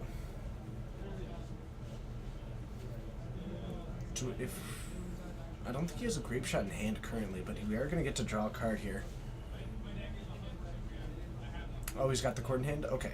So if Richard doesn't win, Adam does. Yeah, he does have the Cord in hand, so he can grab Viscera Seer and just have arbitrarily high life total, which means that Richard can't win. Don't you just, in response, Cord? It is Snow. He can't. You're right. He doesn't have... No, you're right. The Llanowar Waste is tapped for green. Yeah. Actually, Adam is going to win. Unless Richard Or has... at least not lose. Remanding his Sleight of Hand. You get a loot off of the Baral. So I think Adam is actually going to win. What's up, Todd and Todd viewers? Hello, my name's TJ. I'm Texas. And it's a pleasure having you all here. You are joining us in the middle of round 3. Storm versus Company. Adam with 2 green creatures and a Llanowar Waste at the far right, holding onto the cord that he's going to likely go for a Viscera Seer.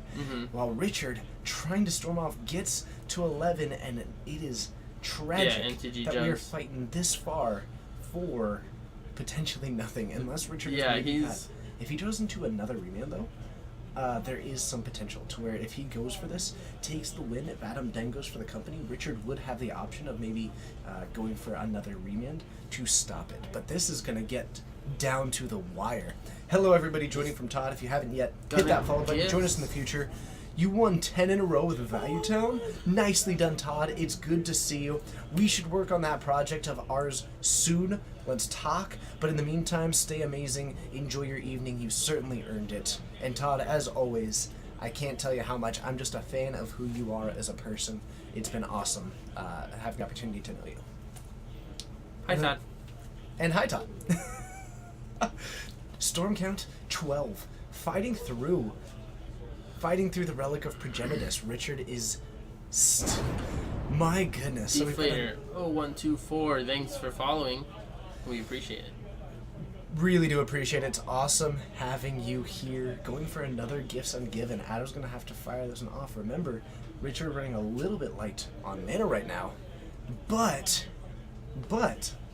he does still have a Past in Flames, so if he can get just enough mana to flashback this Past in Flames, then he has got a graveyard that is set, ready, and loaded to go. But you still just let Richard do everything that he wants to do. If he resolves Past in Flames, there is a remand in that graveyard. Doesn't he also have a remand on hand? I think he used that on the sleight of hand. But if he gets to resolve this Past in Flames out of the graveyard, then he can remand the Court of Calling and then retake the win. So I think what has to happen for Adam is in order for the Past in Flames to resolve, or to just be cast, he's got to use, like, all but one red mana. Adam needs to go for it in response to the flashback of Past in Flames. Yeah. Because that's, like, Richard is investing the most mana at that point. Mm-hmm. That's probably when the mana pool is going to be at its lowest.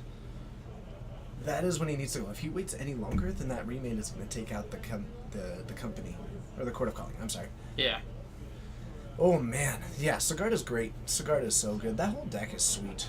If I actually was, like, playing more Magic, I would probably have that deck built. If it was, like, me a year and a half ago. Me a year and a half ago would have Value Town absolutely built. Oh, yeah? So we're going to put the Grape Shots into the graveyard. So Grape Shot, back in action. Richard just needs to assemble enough mana. So step one, get enough mana with the 1 island and the 1 red mana available. And then if he can resolve the Past in Flames out of the graveyard, I think Richard takes the win. What's Agreed. up, Boot? It's good to see you. This is nuts.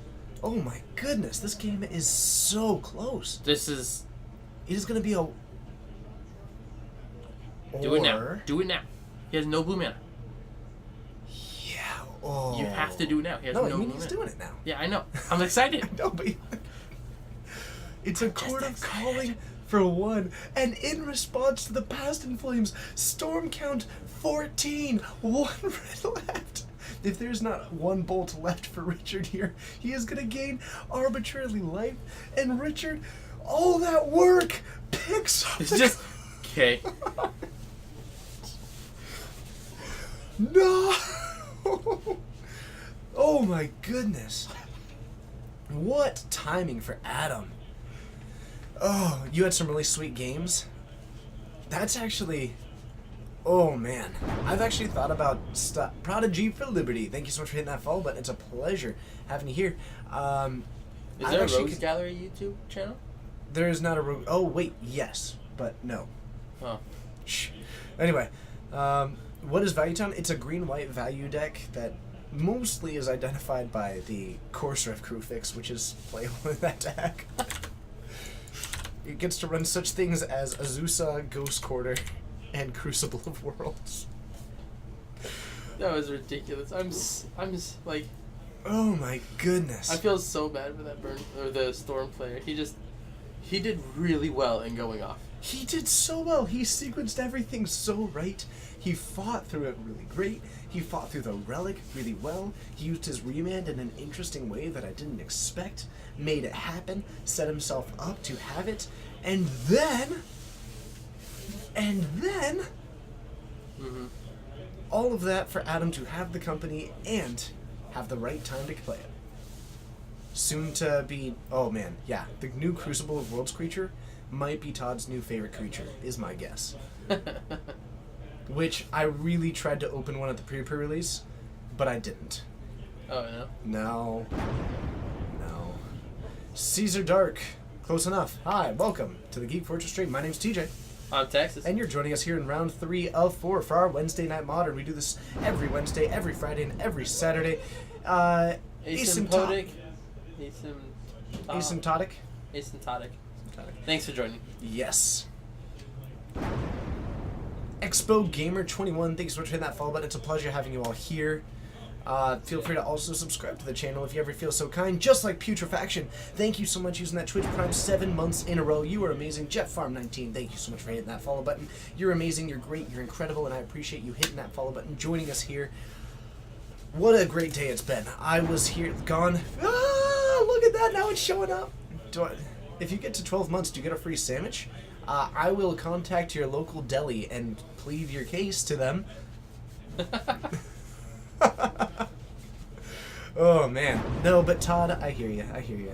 Truffle Hunter, hello. It's good to see you. Do you find many truffles? I believe that's a mushroom, isn't it? I think it's of the mushroom family. So am I. Whatever. So, ambition for Richard here off of a Steam Vents to go down to 18. But Todd, yes. I love it. I love Don't it. count one. You'll have to get a preview eventually. I mean, eventually one of us has to get a preview card, right, Todd?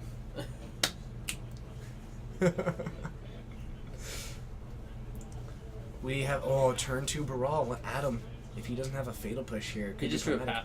Yup. Neat.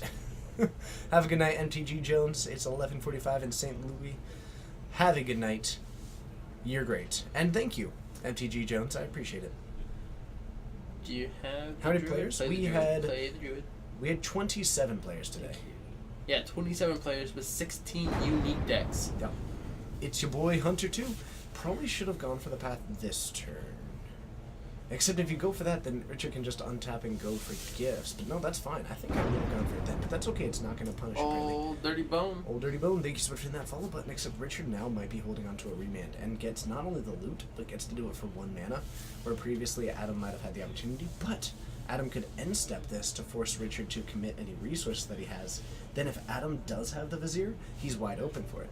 Right. Whew. So many options. So many options, Texas, and I love them all. Pretty much go for path. The only thing he can do really in response is remand, which is okay. Which is okay, yes. And I still have yet to find... Well, they're pretty expensive, so when you do, congratulations. I'm told that truffles are expensive. I truly don't know enough about it. Yeah, that's all I know. Dispel? Did not see that coming. No, I did not see Dispel coming. Dispel. Because it's like this spell. Yeah, I got it. Explaining the joke kills the joke. I'm Is that sad. an Eidolon of Rhetoric? Eidolon of Rhetoric is very likely, yes, active right now. And that is, in fact, an Eidolon of Rhetoric, which Richard pretty much can't beat. So I think Adam might take this in 3. A matchup in which we gave Storm the Is it a favor. 1/4, right? It's a 1/4.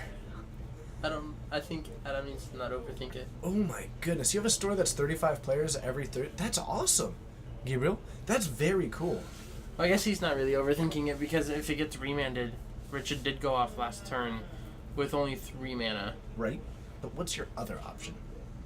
Yeah. Like, I agree with you 100% that probably playing it. But, yeah, it's definitely going to be a little bit tricky. Goes for the extra land. Maybe wants to hold up the extra mana, but...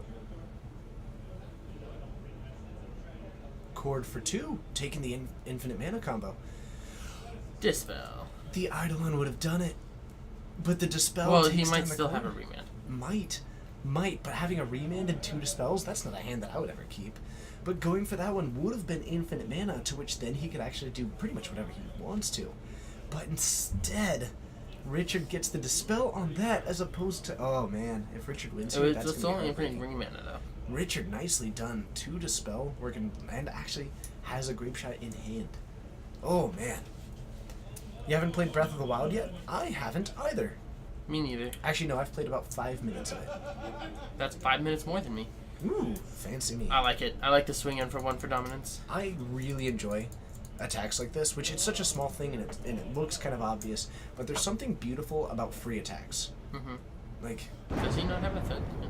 Dinosaur! 89. Fun fact, dinosaurs, my favorite animal. You're great, thank you so much. Can you say dinosaur is your favorite animal? Can you? Don't you have to pick a type of dinosaur? Nope. Cool guy, Sana. Hello, it's good to see you. And we are going to go for a Poetic Ritual. Richard has lined it up. Adam is tapped out. No options available unless he recently picked up an affinity for casting Pact of Negation, but that seems a little bit bold when he can't cast it. So it does seem unlikely. Oh, he can cast it. Breath of the Wild, that's what BOTW does. Got it. Oh, yeah. Got it. I have played very few Zelda games. I have played the new one, the Skyward Sword. I have played 5 minutes of Breath of the Wild, and I have played the Minish Cap. That's right, the Game Boy Advance one. That was a really fun one. And I've played it was pretty fun, actually, for like a simpler version. Mm-hmm. Past in Flames here from Richard. Things are happening. Richard likely just took a win. Oh, Doro, thanks. Thank you. She's my favorite animal. That's so nice. Someone Is it? screenshot that. I want that as my phone background. What? Doro's great. All of our matches today have been taking almost the whole round. These have been excellent matches. Texas, double your pay. Cha-ching. We've got Storm Count 5 plus 2 red, 2 blue. The Baral still looking swell, but I love free attacks. I was talking about, like, I love it. If you're not going to use a Grimlofminster, get in for a 1. I love it when if you have a Signal Pest and a Spellskite, nothing to do, attack with both. Get in for 1. Fun fact, Spellskite does not have Defender. You know what other card doesn't have Defender and I've seen attack for 1? Is it Staticaster. Love it. I like Staticaster. It's a good card. Absolutely. Jethro Pete. Hello, it's good to see you. Thank you so much for hitting that follow button. Yeah, I got it right. Had him have to reflect on this game. I mean, he had one option. He had 2 options. One of them was a free win button. The other one was a free win button. One was proactive and one was reactive. He took the proactive free button and he got punished for it. As far as things go, I don't fault him as making a tragic misplay. And it easily, like, we still don't know for sure. Richard still could have just had the rematch. Like, I mean, at this point, I don't think he did. You're right, but it like I don't know. I don't know. You saw one dispel very, like, he's either got the counter or he doesn't. Yep. It's pretty much the answer. That's true. And you can't do nothing. Grape shot, grape shot. What's the storm count? Grape shot 7, grape shot 8. That's pretty good. That's enough. You've And come Storm here. takes it down. Is this a top 8? This is not a top 8. This is just round 3. Jushroom 2312. Thank you so much for hitting that follow button. It's awesome having you here. But this is the top 8. These are just our weekly events. So we have weeklies. Shia LaBeouf. Actual cannibal Shia LaBeouf. Not actual cannibal. Anyway, these are just our weekly tournaments. We do it every... Yes, Storm took it. Every Wednesday, we have got these events. Also on Saturdays, they're just our weekly events. Every Friday, we've got Legacy. Bruno Brow, thank you so much for hitting that follow button. And we are going to head back into the booth and see what else we can do. 5 minutes left. Likely just going to get ready for round 4. Kuro SDK, thank you so much for the follow.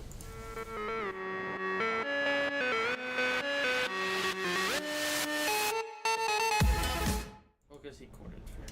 Saucemaster Saucemaster. 7! Thank you so much for hitting that follow button. It's a pleasure having you here. Any interesting decks? Oh, we have had some interesting decks. We have had all kinds of stuff. Are we doing Standard on Mondays again?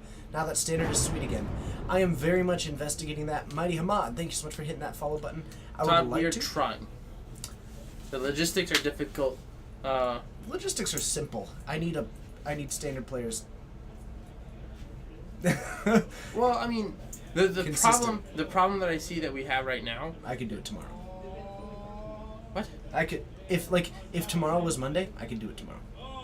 Well, right. It is 100% just. Are you as saying you're happens. willing to stream Standard yourself? Yes.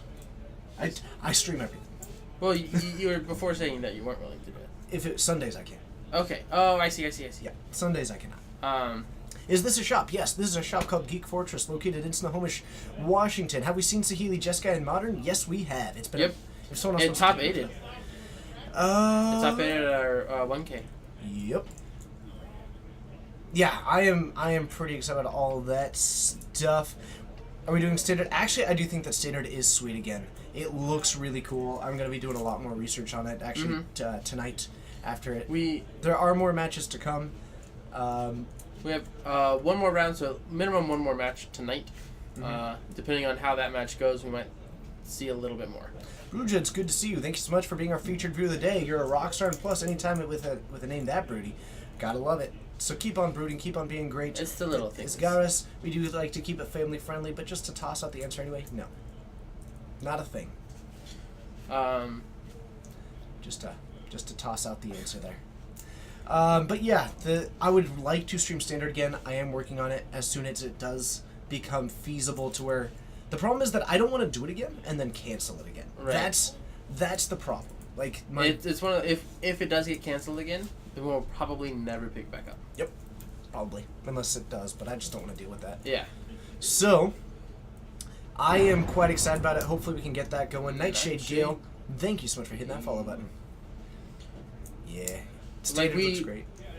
I would love to stream standard. One of the problems, and if you're saying you're willing to do it on Mondays, it kind of fixes it, is that several of the people who would be willing to stream it also are playing standard. Yeah. So we didn't have anybody.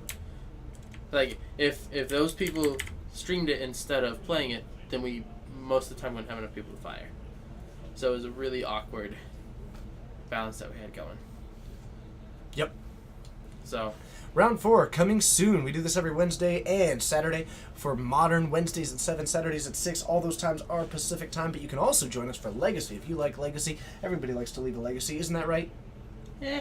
Nice. Well, if you want to be a part of that legacy, unlike this guy right here who's just being a lame-o, that's right, lame-o. I'm all about the modern times. Nice. But you can join us on Fridays at 7:30. Thanks for helping that up for me. Nike Forever 22, thank you so much. Hey, I bet you were considering subbing, but let me tell you, just do it. Ha ha ha.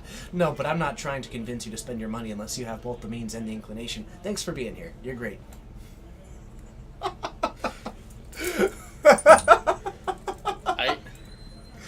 Oh man, no, but it's exciting. I like this. I love doing this streaming. I get to do this 3 times a week. I get to talk about Magic. I get to hang out with all of you. And a curmudgeon. And yeah, nailed it. Thank you so much for hitting that sub button. You're great. Subscribing with the Twitch Prime. That Twitch Prime. We really, really appreciate that. Getting one free a month and using it here. Right? Using it here out of all the streams. You know how many streams are out there? At least 6. At least 6. I think maybe even at least 7. Oh my goodness, with the new affiliate program, of course. So thank you so much for using it here. It's amazing having you here. You're incredible and awesome. Your support is hugely appreciated. Every dollar that you do give to this stream, Airdeck, thanks for the follow. Every dollar that you do give to this stream goes directly into doing cool stuff with this stream. Absolutely. I have been planning and rocking and rolling and moving forward. Ascaris1, thank you so much for the follow. Next time you stream your subbing, I like the sound of that. But literally every dollar is going to making this stream better, and we are working on a bunch of stuff right now. Thanos, 1, 2, or 1, 4. Thank you. 2, 3. Thank you. You're amazing. Thank you so much for the follow. Thanks, Boomchild. I appreciate that. Boomchild! Be a It's child. Enigma Machine backwards. Oh! Be a child really quick. Nice. Thank you so much for the sub. That's amazing. Use an actual itch prime. Thanks, Boom. I can tell it's been some time since you were a child. Yeah, like last week.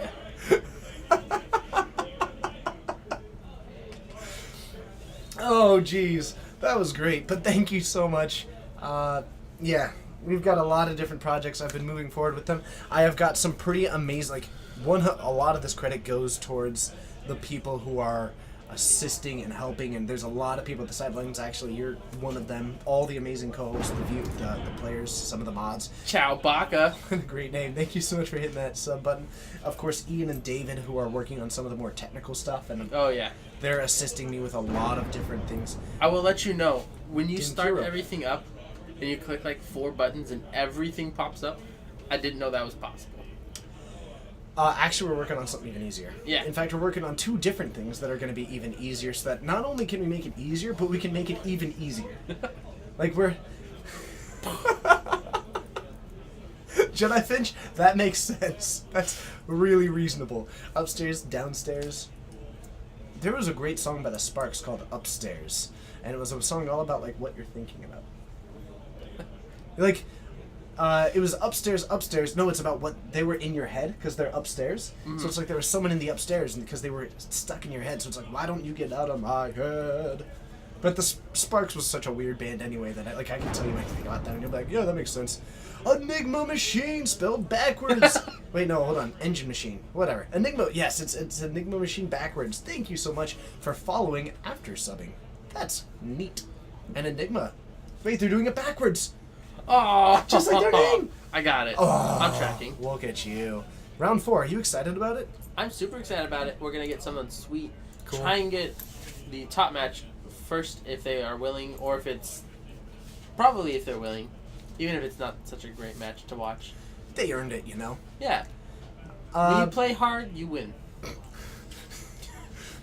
Thank you everybody for joining. Hopefully you do enjoy watching the matches. We do have more coming your way, and hopefully you enjoy this fun little banter that we have in between the rounds, because we do have it occasionally. We do try to keep it limited. We're even working on solutions for that, but the last round looks to be up. We're going to move on forward with it. Texas taking a look to see what the finals are.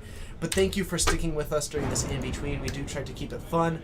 Jameless Maths. Hello, it's good to see you. You're great. Thank you so much. You're a rock star, just like everyone else in here, because working with you all is such a treat. Just as a quick thing, I will be showing you all those new cameras when we get them. We have got new cameras on the way, which were purchased with that sub money. A tangible thing that is going to noticeably, hopefully, improve. It should actually, from what we've looked into, it should noticeably improve this stream, enable some really cool ideas, and all of that is through the idea of you providing that way for us to fund this, because this stream is entirely self-funded at the current time. So everything that goes into the stream is paid for through these subs. So thank you, everybody.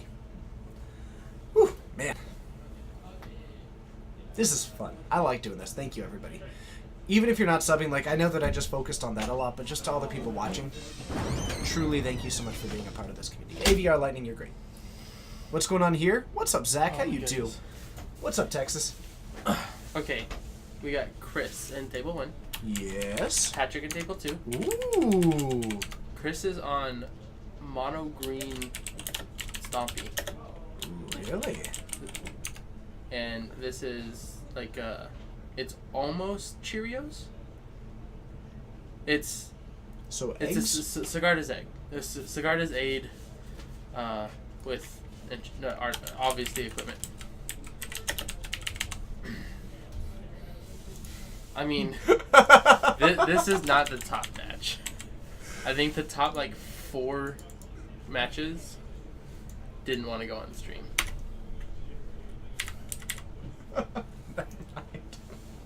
Okay, Player's not at 18, thank you. or 14, Again, appreciate that. I'll be sure to update that while updating everything. So No. Genesis? Is it Genesis Wave? Yeah, Genesis. Okay, that's not Stompy. It was pretty stompy. It's Mono Green Devotion. It's Mono Green Nyx Wave then. Alright, we can try that. Yeah. Okay. That is a different deck. I am not. Okay. Austin's the Varsity. I am not. Okay. Alright. Let's head on down to the table. Have some fun here in round 4. We will see you there. We've got some spice free to close things up.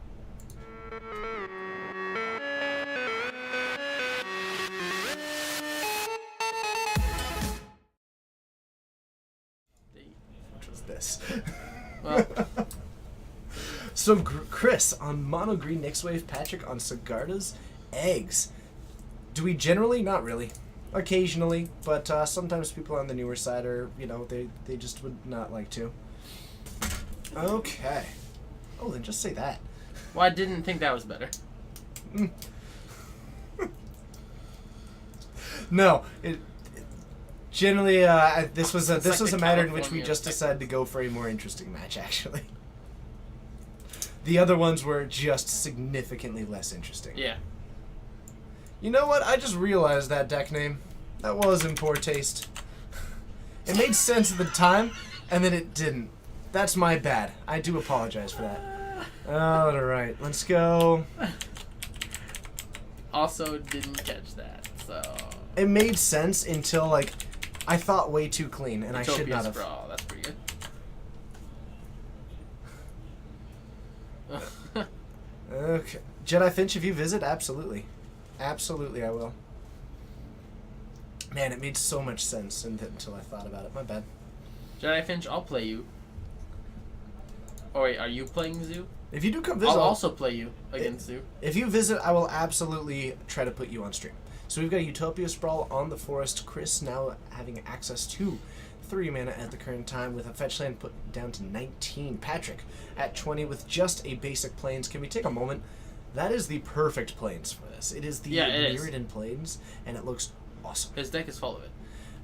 Ooh, that is a Predator Ooze. Man, I'm getting good at this. I'm so glad I know what these are. Predator Ooze, pretty big card. Me too. We should compare lists. Anyway, Predator Ooze, triple green, which is really notable for Devotion, but also it's just a 1/1 that whenever it attacks, you get a +1/+1 counter. Dylan Hesse, thank you so much for hitting that follow button. Plus, it's indestructible. Whenever it's dealt damage, or whenever a creature dealt damage by it dies, you put a +1/+1 counter on it. So it actually punishes like jump blockers by growing even larger as well. Yeah.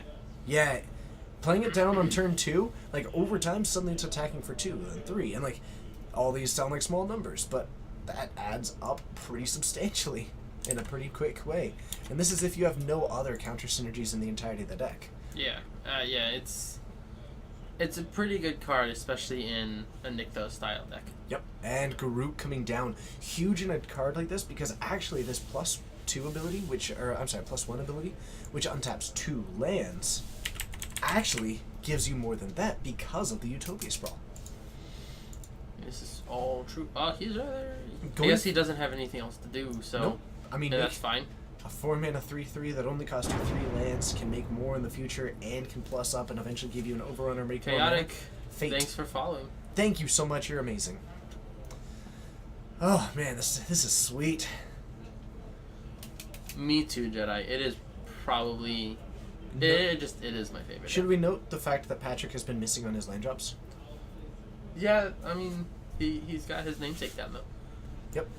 Sigarda's Aid hitting the battlefield. I'm a little bit curious about this because Sigarda's Aid and I'm hoping to be proven wrong here, notably, but I don't think it's that good of a card. I just I've never felt like that card was.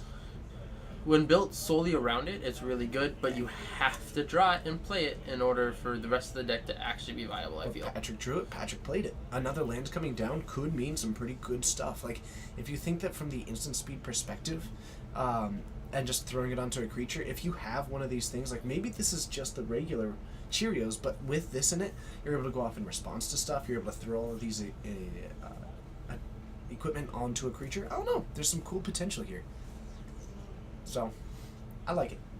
Yeah, it opens the door to a lot, but unfortunately we didn't see a whole lot of it being played when it first came out. It was one of those cards where everyone saw it and was like, oh, that's a really cool looking card, and that's all we heard about it. Yep.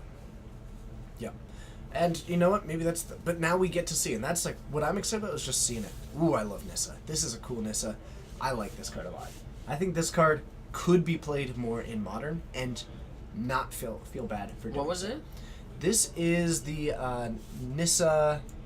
As soon as I see the name of it, I'll know. But it's the 3-mana one. That Voice of Zendikar. This is Nissa Voice of Zendikar. It is the one that pluses to put in a 0/1 green plant token, Oh, -2 to put +1/+1 counters across the board, and the ult, which you don't, but just the value of always putting in 0/1s consistently is pretty solid actually. What is the creature up top? The creature up top, that is another Predator Ooze. Oh yeah, it is. You're right.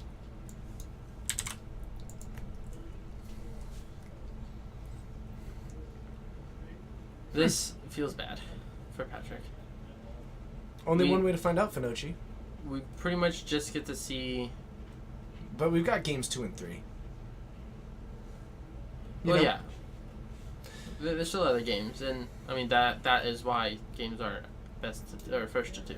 Yeah, I do. The Nissa is just a 0/1 that's always coming down. This card grinds really nicely. That's kind of what I like about it. It's a very grindy card. This isn't really the matchup in which it's going to excel, but it grinds like no one's business. It's always popping out a creature that is at least a blocker, but then when you go for that minus ability, it can just turn the corner so fast. I mean, this is not even where it's at its most whelming, right? But a minus here, suddenly you're producing an additional 4 power across the board, some of it onto those Predator Oozes, which are also going to get counters. Suddenly you're attacking for 3, 5, 8, plus another 12. Like, this is an attack for lethal. Yeah. Which is pretty good. So, this is a solid... So 5, 6, 7, 8, 9, 10, 11, 12, 13. Unless you've got a path up. But that should just be lethal. Yep. Alright, that's going to do it. Those Predator Oozes, the stars of the show. Didn't see the Nykthos do a whole lot yet. We do see some of those mountains in the... this is suddenly not quite mono-green, so we'll just call it Nyx Wave. I saw red spells. Or at least red mountains. Or was that just the foiling on them? Thought it was a mountain. I think, yeah, it was a mountain. Normally I've got an eye for those. I would hope you have at least 2. 2 eyes for mountains. 2 mountains for eyes. Okay. These decks look very... Yes, they do. Yes, they do. So we're going to head into game 2. Patrick going for the sideboarding. Not quite sure what, but right now I'm mostly just looking through the deck to see what I see. I think I saw a cranial plating in there. You did. Okay, that's actually pretty cool. So if you put down one of these creatures, you draw enough of it, you can throw on a massive toughness on there and then just throw a cranial plating on. Mm-hmm. That actually looks pretty sweet. Omorikatsu, that was a good moment for me. Murph, it's good to see you. I did really like calling my final shot at the pre-release. I was dead, and so I called an open fire off the top to kill myself for Xaxes. Boom. Nailed it. Went out with style. Oh, yes. It's Mr. called Shut Top. Oh, jeez. That's funny. But yeah, welcome. It's good seeing you. Amorikatsu, I feel like it's been some time since I've seen you. Maybe it hasn't. I don't know. Well, you've been gone for a while. I have been gone for a bit. Then... Yeah, mine was the same way. Oh my... Oh. The water bottles are very full. The water bottles are very full. And then they shift, and then they're not so full. Man, the world is a mystery. Esper O's is just the way to go if you're looking to try O's. Esper cereal. Esper cereal sounds delicious. Like, it's probably got a couple of nuts and bolts, though. You've been busy running your business. You're an entrepreneur now. Congratulations on being an entrepreneur. I hope that that's exciting and prosperous for you. Sinister Slick. Good to see you. Looking slick. Welcome to the Geek Fortress stream. My name's TJ. I'm Texas. And you're joining us for Game 2 of Round 4. The final round, which we do here every Wednesday. Same to you, Alex Caden. We do this every Wednesday at 7 and Saturday at 6. If you know Pacific times, that's -7 from the CT. Thank you. Or UTC? Yeah, it's UTC. -7 from the UTC. Plus, you can join us every Friday at 7:30 for Legacy. It's always exciting, always fun. Plus, if that doesn't scratch the itch, then you can also go check it out, my home stream, which is the twitch.tv/RedBaronMTG. Did anyone from Geek Fortress do well at the Invitational? The Star City Invitational? We are on the West Coast, which means that it is almost impossible to be a highly competitive player from a travel perspective. Yeah, it's unfortunate that Star City doesn't do a whole lot over here. But also makes a ton of sense. Yeah, it makes a ton of sense. They're based on the East Coast, so that's kind of where they do most of their... Murph, thank you so much, a 9-month sub. You're amazing and awesome, and I appreciate you. Look at that, 9 months and 3 little monkeys. And 3 little monkeys Sitting jumping on in the a- bed. Oh, my goodness. 1 sub to this stream and bumped his head. We should slow down. Subbing to Geek Fortress does not cause head injuries. Disclaimer. We'll see. Let's hope. Huh. Let's hope. Totally not why I moved to Virginia. Yeah, so, to my knowledge, none of our players were there at the Invitational. But then again, Todd did well. Todd did well. He's a member of this stream. He is a member of the stream. Zach went. I think he had a rough day too, though. Which Zach? Canner. Okay. Yeah. Birds of Paradise for Chris to kick things off, and that is a sorry, not Baral. Saram. Thank you, Srom. Sram. The senior edifice. That's the one. Edificer. It's okay. I did not realize he was 2 mana. Yeah. No, Whenever he's you great. cast an aura, equipment, or vehicle spell, draw a card. And this card's actually a little bit interesting in comparison to the Pure Steel Paladin, which is the other half of that kind of creature combo, right? They're two of the same card, two halves of the same coin. This one triggers upon cast. The other one triggers upon enter, but does let you equip. Or for 0. Yeah. So it's kind of this little trade-off. Strangle Strom Root, guys. probably a little bit better, though. Because this one is also... I mean, being a 2/2 is kind of nice.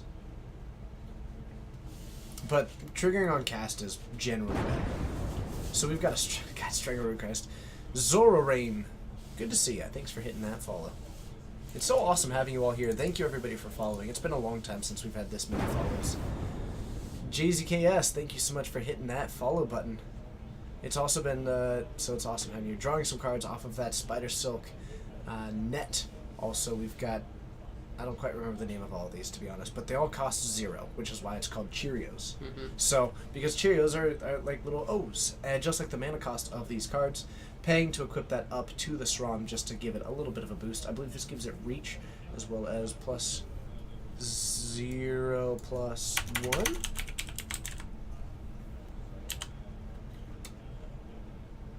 I believe. Should build Death in Texas. Plus 0 plus 2 in reach. Dang it. Which is fine, because that means it's got a big enough Death in Texas. body to block the Stringer Root guys for a turn. Very true. Komomo, thank you so much for hitting that follow button. It's a pleasure having you here. 192. Nyazu is Bay. The Predator Ooze coming down again. The inevitability on that card pretty neat, but otherwise the Strangleroot Geist a little bit brick-walled right now. There is the Kessig Wolfrun, however, alongside a Bird of Paradise and that Arbor Elf, which means that there's actually 4 mana plus this Kessig Wolfrun, which means that Chris can give +2/+0 and Trample. If Patrick ends up blocking a little bit inadvisably against something like this Predator Ooze, could end up boosting it up to being a 4/0 or potentially Equipping larger. the Bone Saw. Which gives it a little bit of a boost, but it is indestructible. So if Patrick ends up blocking this Predator Ooze, it could actually end up being a blowout of killing the Strom and drawing a card. But remember, Sigarda's 8 out means that Patrick might just have a handful of artifacts, and they can throw them out and equip them at instant speed. Yeah, it's pretty good. So, hard to say for certain.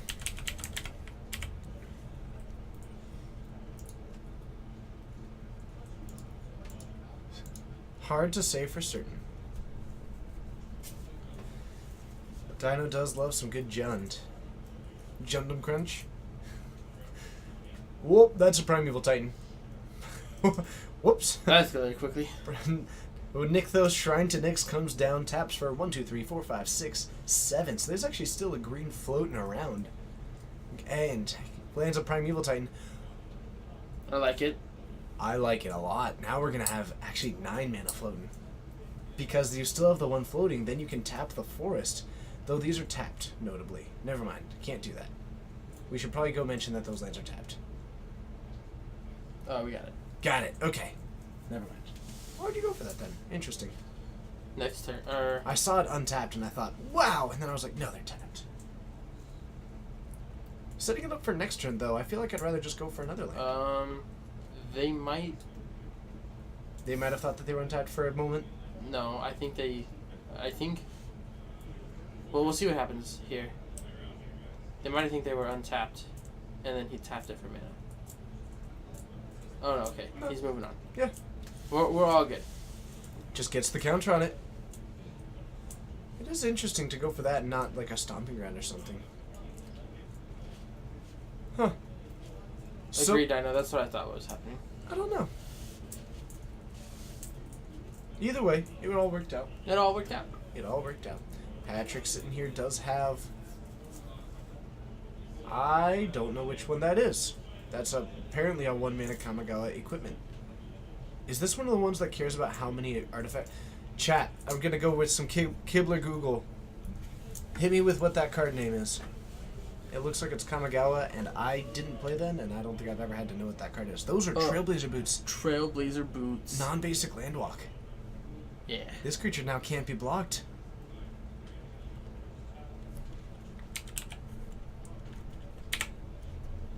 Nope. Huh. Well, this is taking an interesting turn. I did not expect Trailblazer Boots in this deck either. This is curious. Let's see here. Ooh. Oh. Is that what it is? Can be attached only to a creature with power 3 or greater. Creature gets +3 and trample. Whoa. So it's got trample and can't be blocked? So the Bonesaw gave it the boost to actually have the 3 power.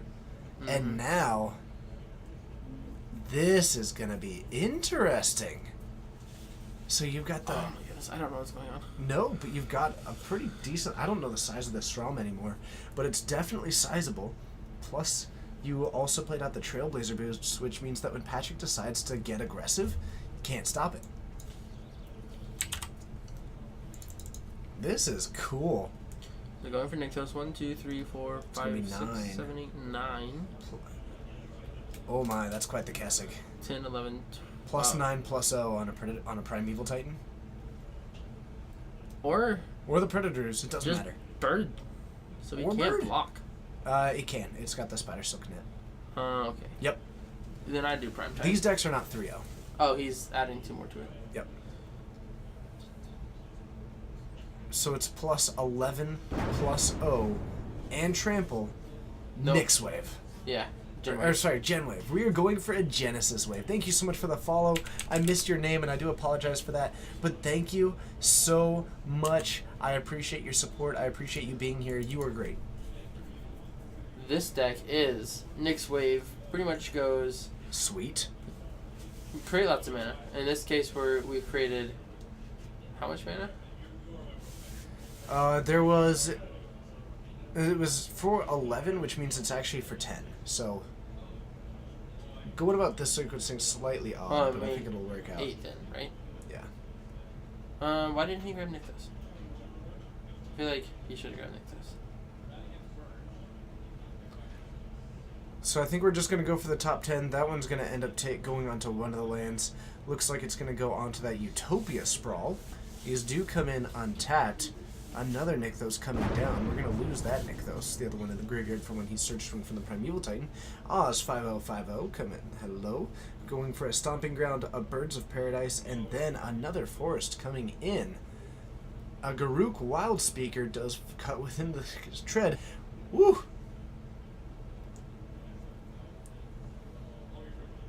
My goodness. I think he can equip the forest that he just put into play. At least I thought he could. He just They all enter at the... did that for 14. I'm not sure what just happened. Yeah, he can equip it to the forest. Oh no, I got distracted for a moment trying to read chat. I'm assuming that these players can do their thing. If not, we're in the last round of a weekly event, and I'm not going to worry about it too much. Yeah. Okay. Has to enter enchained onto something else.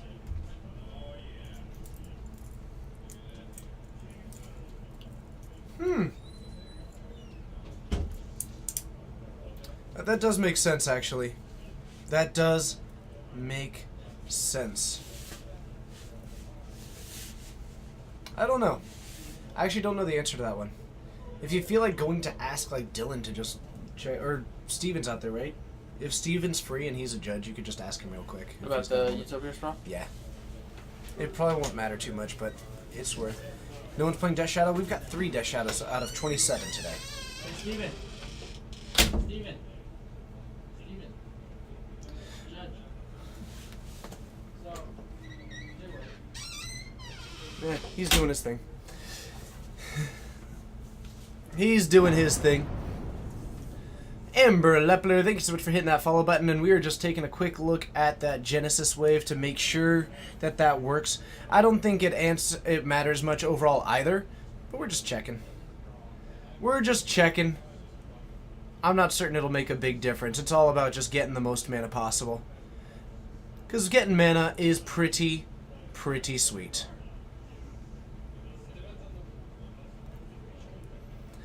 Alright. What's the percentage of Tier 1 decks? I don't know. I don't have a full metagame breakdown. We have 16 different archetypes. Hey, what's up, Magus? It's good to see you. How are you doing? Miss you too. But we had 16 different archetypes across 27 different decks. The only double ups that we had was... we had 2 Affinity, 2 Burn, 2 Jund, 2 Scape Shift, and 3 Grixis Shadow. Odessa, thank you so much for hitting that follow button. It's a pleasure having you here. It's a blast from the past. Rockin' and rollin' here with you. Saboggin, hello, thank you so much for that follow button and welcome to Geek Fortress stream. Mostly it's like, I pretty much believe what you are saying because that makes a lot of sense to me. Alkisme, hello, it's good to see you. People still play Cheerios. This one's a little bit odd, I'll tell you that much. I believe you, but at the same time, I am not a judge. So, from my perspective, I can have my own opinions, but in general, I try not to go out and affect them too much because I am not a judge and it is not my place to make those calls. If I wanted to, I would become a judge, which it's not to say that I don't believe you and whatnot. I mean, it's that there are judges and it is, you know, to them to do this, not to me. I think they do require...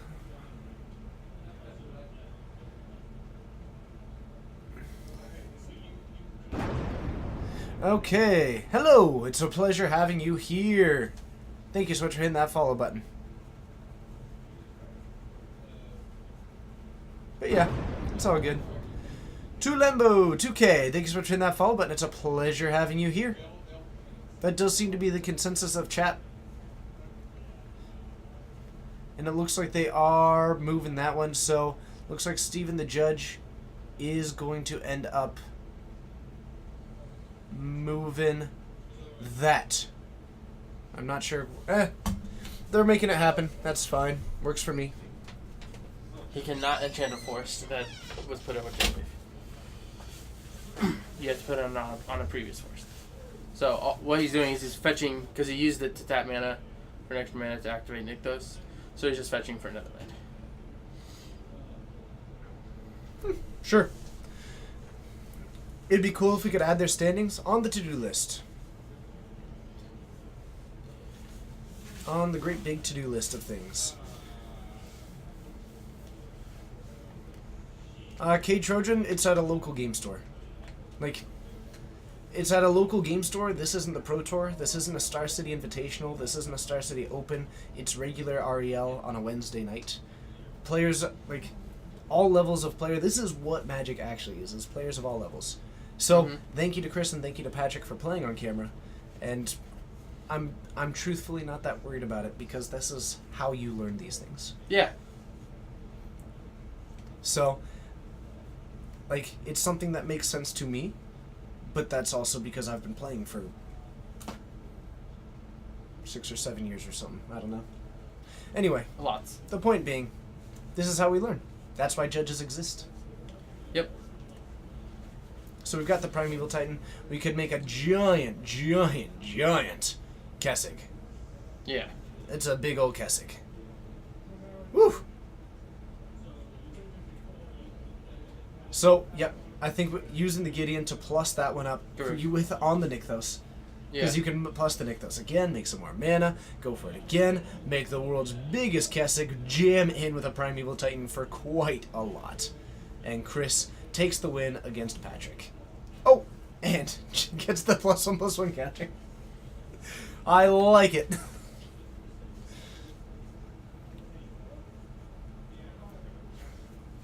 we gonna live through this? Not Apparent- even sure what just happened. Apparently, we are gonna live through this. Not sure how, but I like it. You can't miss your own chalice trigger. It's my chalice. I'm not sure how that Patrick lived, but Patrick lived. Yeah. Maybe he didn't actually use the Kessig. Or just targeted the Birds of Paradise. I don't know. Not quite sure. Or maybe he was able to block a lot of it? No, because then Saram would have died. Yeah, not sure. Oh well. How big is Saram? Do we even know? We've got a +3/+0. I think it's just 6 power. Forgot to untap Kessig. That might have been the case. That might have been the case. So, down to 13 is Chris. Patrick is at 12. Very likely dead next turn because of the amount of mana from this Nykthos. Karuk, Garrick able to untap the Nykthos and or the Kessig if you choose. Lots of things happening. Wow, you should see both of our reactions there. Loxodon Warhammer, +3/+1, and Lifelink. Phantom AC Gamer, thank you so much for hitting that follow button. It's a pleasure having you here. And another one of these, which is going to give a +3 to... That's actually 12. Just a little bit shy, unfortunately. Can attack in for, I think, if I'm doing my math right, 12. But if it's for 14, that's a win. I don't think that... I think that just boosts the toughness. I think we're looking for bone saws. Mm-hmm. If we find like what 1 or 2 bone saws, depending on how many are already out there, we might get the 14 for the win. Oh, never mind. It can't be blocked, so you only need 1 more. Interesting. Is that lethal or is that 12? I think it's 12. I don't know what these are. If we're recounting, it's because it's 12. Yeah. That's fair. Yeah, he just counted. I heard him say 12. No! Oh no, we're down to 1!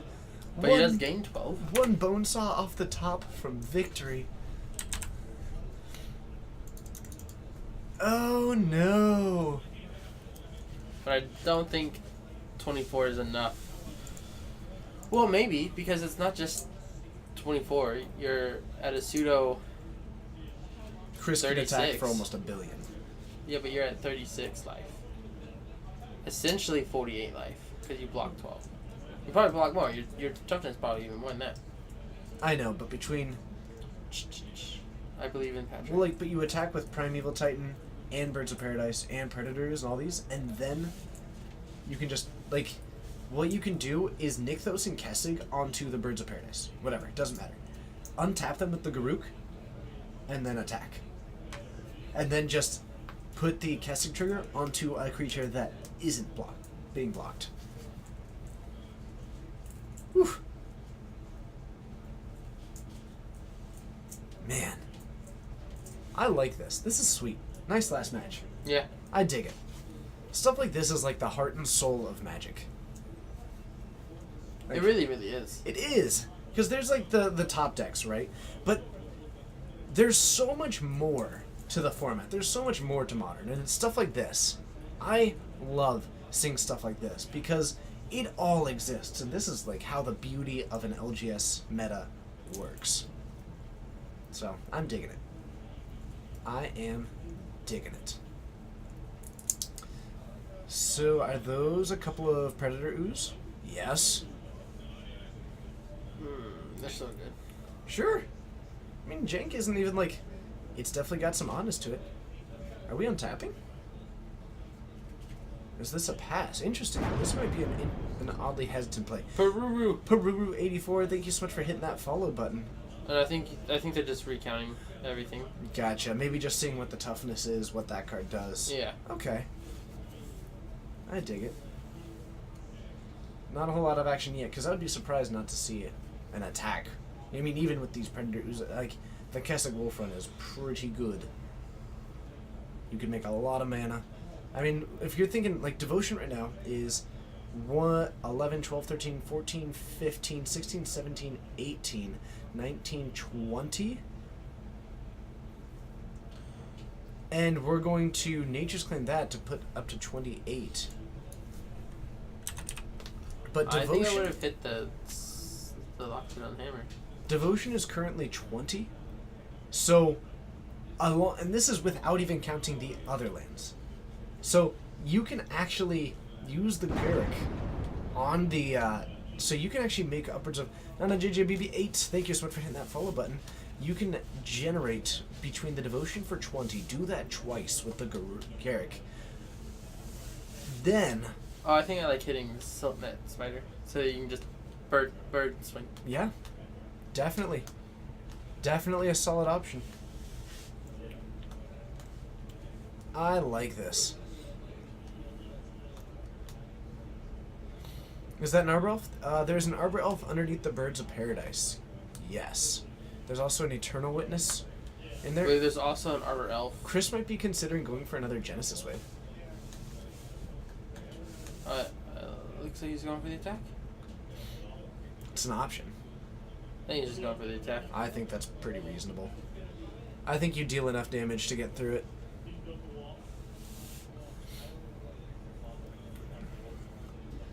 He's swinging with birds. I like it. I like swinging with birds. It's a good call. If you don't block that, you just throw 20 damage onto it. Yeah. Even if you... Yeah, this is a lot of damage. And I think we're representing just how much it is that's coming in. As a quick note to everybody, please be kind and constructive to our players. Remember that they are doing us a favor by playing on stream. And that general, like, destructive comments to our players who are kind enough to be here and play Magic is not acceptable in this stream. And will be dealt with by one of our mods. Generally just by pretty simple measures. Okay. So, that is a pretty sizable attack. I believe hitting it either on the bird or on the Primeval Titan here. It looks like the Primeval Titan just because it's laying on top. Yeah. I think they are giving us a visual indicator of where this ended up, but it already has the trample naturally. We're getting some +1/+1 counters here as well. This is a lot of damage coming in. That's, I think, lethal just on the Primeval Titan. Which means that whatever you block, some of that is getting over. Mm-hmm. You're gaining some of that back, but then the rest of these cards, like, you've got to produce, plus the other two. Scott Wilson 172, thank you so much for hitting that follow button. And the bird is just kind of hanging out and chilling. The bird's like, Caw! I'm here too! That is a foil Titan, yes. Caw! Alright. And there's the handshake. There it is. And actually with the Arbor Elf, Chris did have a way of instant speed going for it. So... Well, Arbor Elf only untaps forests. Oh, you're right. My apologies. Yeah, it needs to be a Satyr, a Voyaging Satyr. You are absolutely correct. So, Chris takes it down with the win into against Patrick. First game, a little bit rough, only hit one land. Second game, got a pretty resilient creature. Saw some equipments that I'm not used to. Yeah. But very cool. I got to learn about a new card. And overall... nice. I'm a little bit curious about this red splash. Seems to be mostly for the ancient grudges so far. But Well, and Kessig. Oh, you're right. I'm sorry. I totally spaced on. I was like, what's the red for? As he Kessigs for like 20. Oh, goodness. Shined. Hello, it's good to see you. Shy YNT. Yes. Hunter Clark. Thanks for hitting that follow button. It's a pleasure having you here. Let's head on up to the booth and see if there's a game 3. We've got 14 minutes left. We'll see you up there.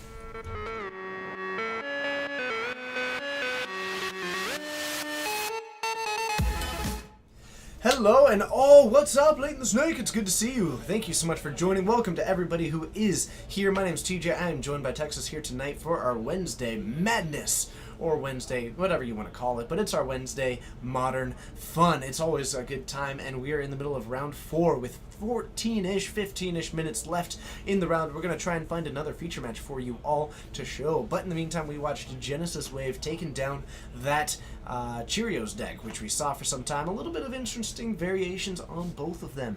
Previously, we have seen Death Shadow versus Affinity. We've been able to see some pretty cool Storm versus Obzon Company, and even had some 5-color Obzon up against...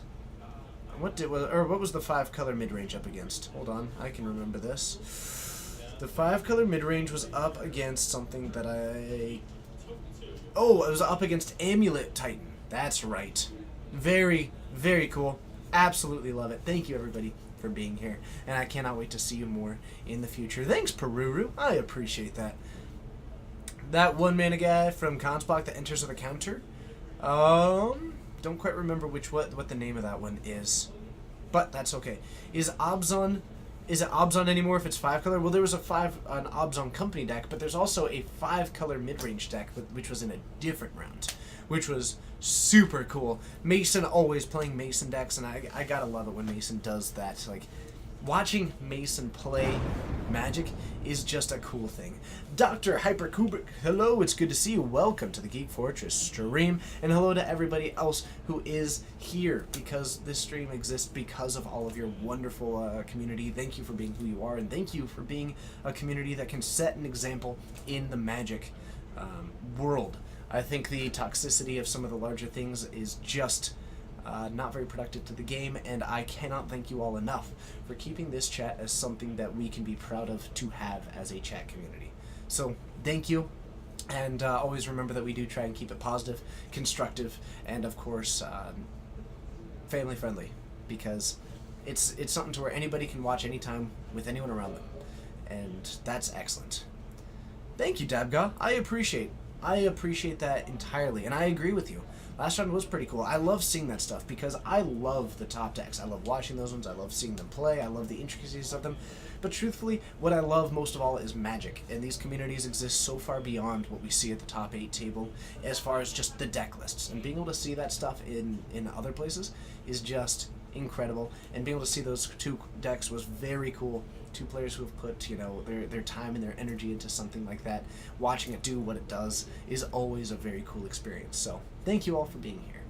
Anyway, we're going to try and get another matchup going for you all. We are coming up towards the end of the night. We will end up posting on over to someone else, as is tradition here at the Geek Fortress stream.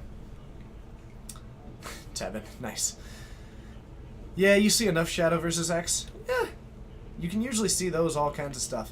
Debgoth, thank you. Well, thank you for being here. In the meantime, I'm going to have a little sip of water here because I've been talking for quite a bit. Get a little bit of dancing going. And I'm going to realize I didn't even know that this was one of our backgrounds. And when did we change it? Was this the background on Saturday? Andre, JCEKMAL. Couldn't really pronounce that one, but thank you so much for being here. Thanks for hitting that follow button. It's a pleasure having you here. But this background is sweet. I absolutely love it. Can we get more Storm on stream? We can certainly try, but we're pretty limited. What Texas is out there doing right now is taking a look to just see who would be going to a Game 2 or a Game 3. Now, certainly in our long list of upgrades, we are looking at some cool ideas to be able to transition through these much smoother and much better. But at the moment, mostly we're just looking to see what we can do as far as getting some other match to move on over out of the kindness of their hearts and willing to move on over for a Game 2, a Game 3. Nightfall actually might be out there. I think I saw Harry, so there's very much a possibility that Nightfall is out there. But in the last little bit of round 4, it's always a little bit tricky to get exactly what it is that we're looking for. Whew! What a day it's been. Gone Ape. Hello, Gone Ape. It's good to see you. Welcome to the Geek Fortress stream. We're going to splash some black for Warren Weirding. What are we talking about at this point? Not entirely sure. Ukishinigami 530. Thank you so much for hitting that follow button. But also, as a quick note, I've been saying thank you a lot, but this is for something different. Oh, hold on. Texas is back. I'll see you. No one. All right. Then I'm going to take a quick moment here and thank you for something different. Last weekend, I got to do one of the coolest things that I've ever gotten to do.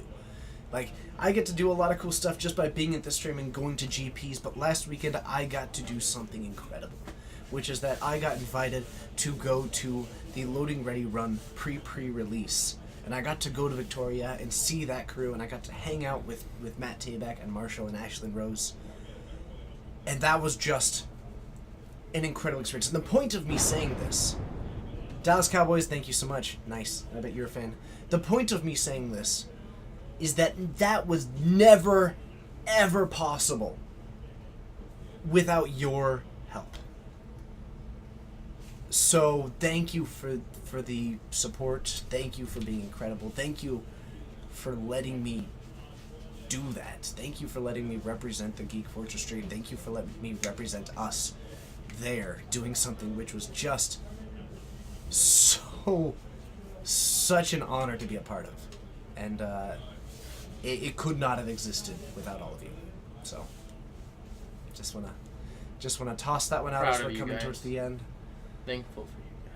Yeah, sorry, yeah. This is like the thing to where I like start getting emotional because it's weird because, like, truthfully, I just like put everything into this stream. He really does. So when stuff like this happens, it's just incredible to see that kind of stuff return. Cool King. Cool King. L224. Thank you. You're great. I224. You all make what we do possible. And Absolutely, without a doubt. It's just, it would be difficult to come on this every single week, 3 or 4 times a week, if we didn't have the support that we had. And just like, all right, well, we're coming on for our couple of mods, and that's the only people watching us. But it's several hundred people every single week, and it's mind blowing that all you guys, most of you guys come on just to watch us, and it makes us feel really good. Yeah. All warm inside. Zolo, it's good to see you. So we're gonna end up hosting over to someone else. We are gonna have to call it a night. But so the best part of Victoria, I didn't get to explore Victoria very much, but I got to find some incredible ice cream that was just absurd. I got to find, meeting the Lodi Ready Run crew and hanging out in the moon base was incredible. Getting to interact with Marshall, who is like someone that I really look up to because he is a successful content creator and commentator, which is like, yeah, it is enough to say that I really look up to, oh my goodness, they changed the app. Yeah, they did. Oh god. Is it better or worse? I don't know. It's different. Oh, but I can stream live. I could do IRL streams now. IRL? I could do streams of just like In real life? on my phone. I could You do can like, do in real life. Isn't that what we already do? No, I could stream from my phone just footage of me doing stuff. If we're Mm. ever doing stuff. That's just cool. Whatever. I just thought that was cool. Okay, so there is still some modern happening, so we will do that. Why is Loading Ready Run a tongue twister? Is it? I don't know. But we're going to host on over to Holy Diva. We haven't hosted to her for a bit. And I could do a Diva. cooking stream. I could do a cooking stream. How that often way do you cook? I could do a cooking stream. Anyway, thank you everybody for letting me do that. What I want to know is how is that nickel bolus that I opened doing? It's doing so well. TJ makes great pancakes. I make such good pancakes. It's the only thing I can make real well, but I do. We should do that sometime. I'm totally down to do some... We should do that sometime. Let's do that sometime. But Yeah, absolutely. thank you everybody. You're all amazing. Yes. So, from all of us here at Geek Fortress, do you have any final thoughts for the night? Not really. I've said most of my thoughts. All right. Well, from all of us here at Geek Fortress, whether it's good morning, good afternoon, good evening, or good night, thank you so much for what you do and who you are and for making this community a better place. I cannot wait to see you next time, which is going to be on Friday for some Legacy. Saturday's pre-release, it's going to be a little bit tricky. But let's go enjoy Holy Diva. She is playing some Modern of her blue deck, which, of course, she crushes. She designed and has been tearing it up. Even built a deck that was actually one of the best in the format before it got banned out by Probe. She's a phenomenal deck builder, player, awesome person. Be sure to hit follow and give her some support, and another member of the Rogues Gallery. Let's head on out, have some fun. You're amazing, and remember to smash evil. We'll see you there. Adios.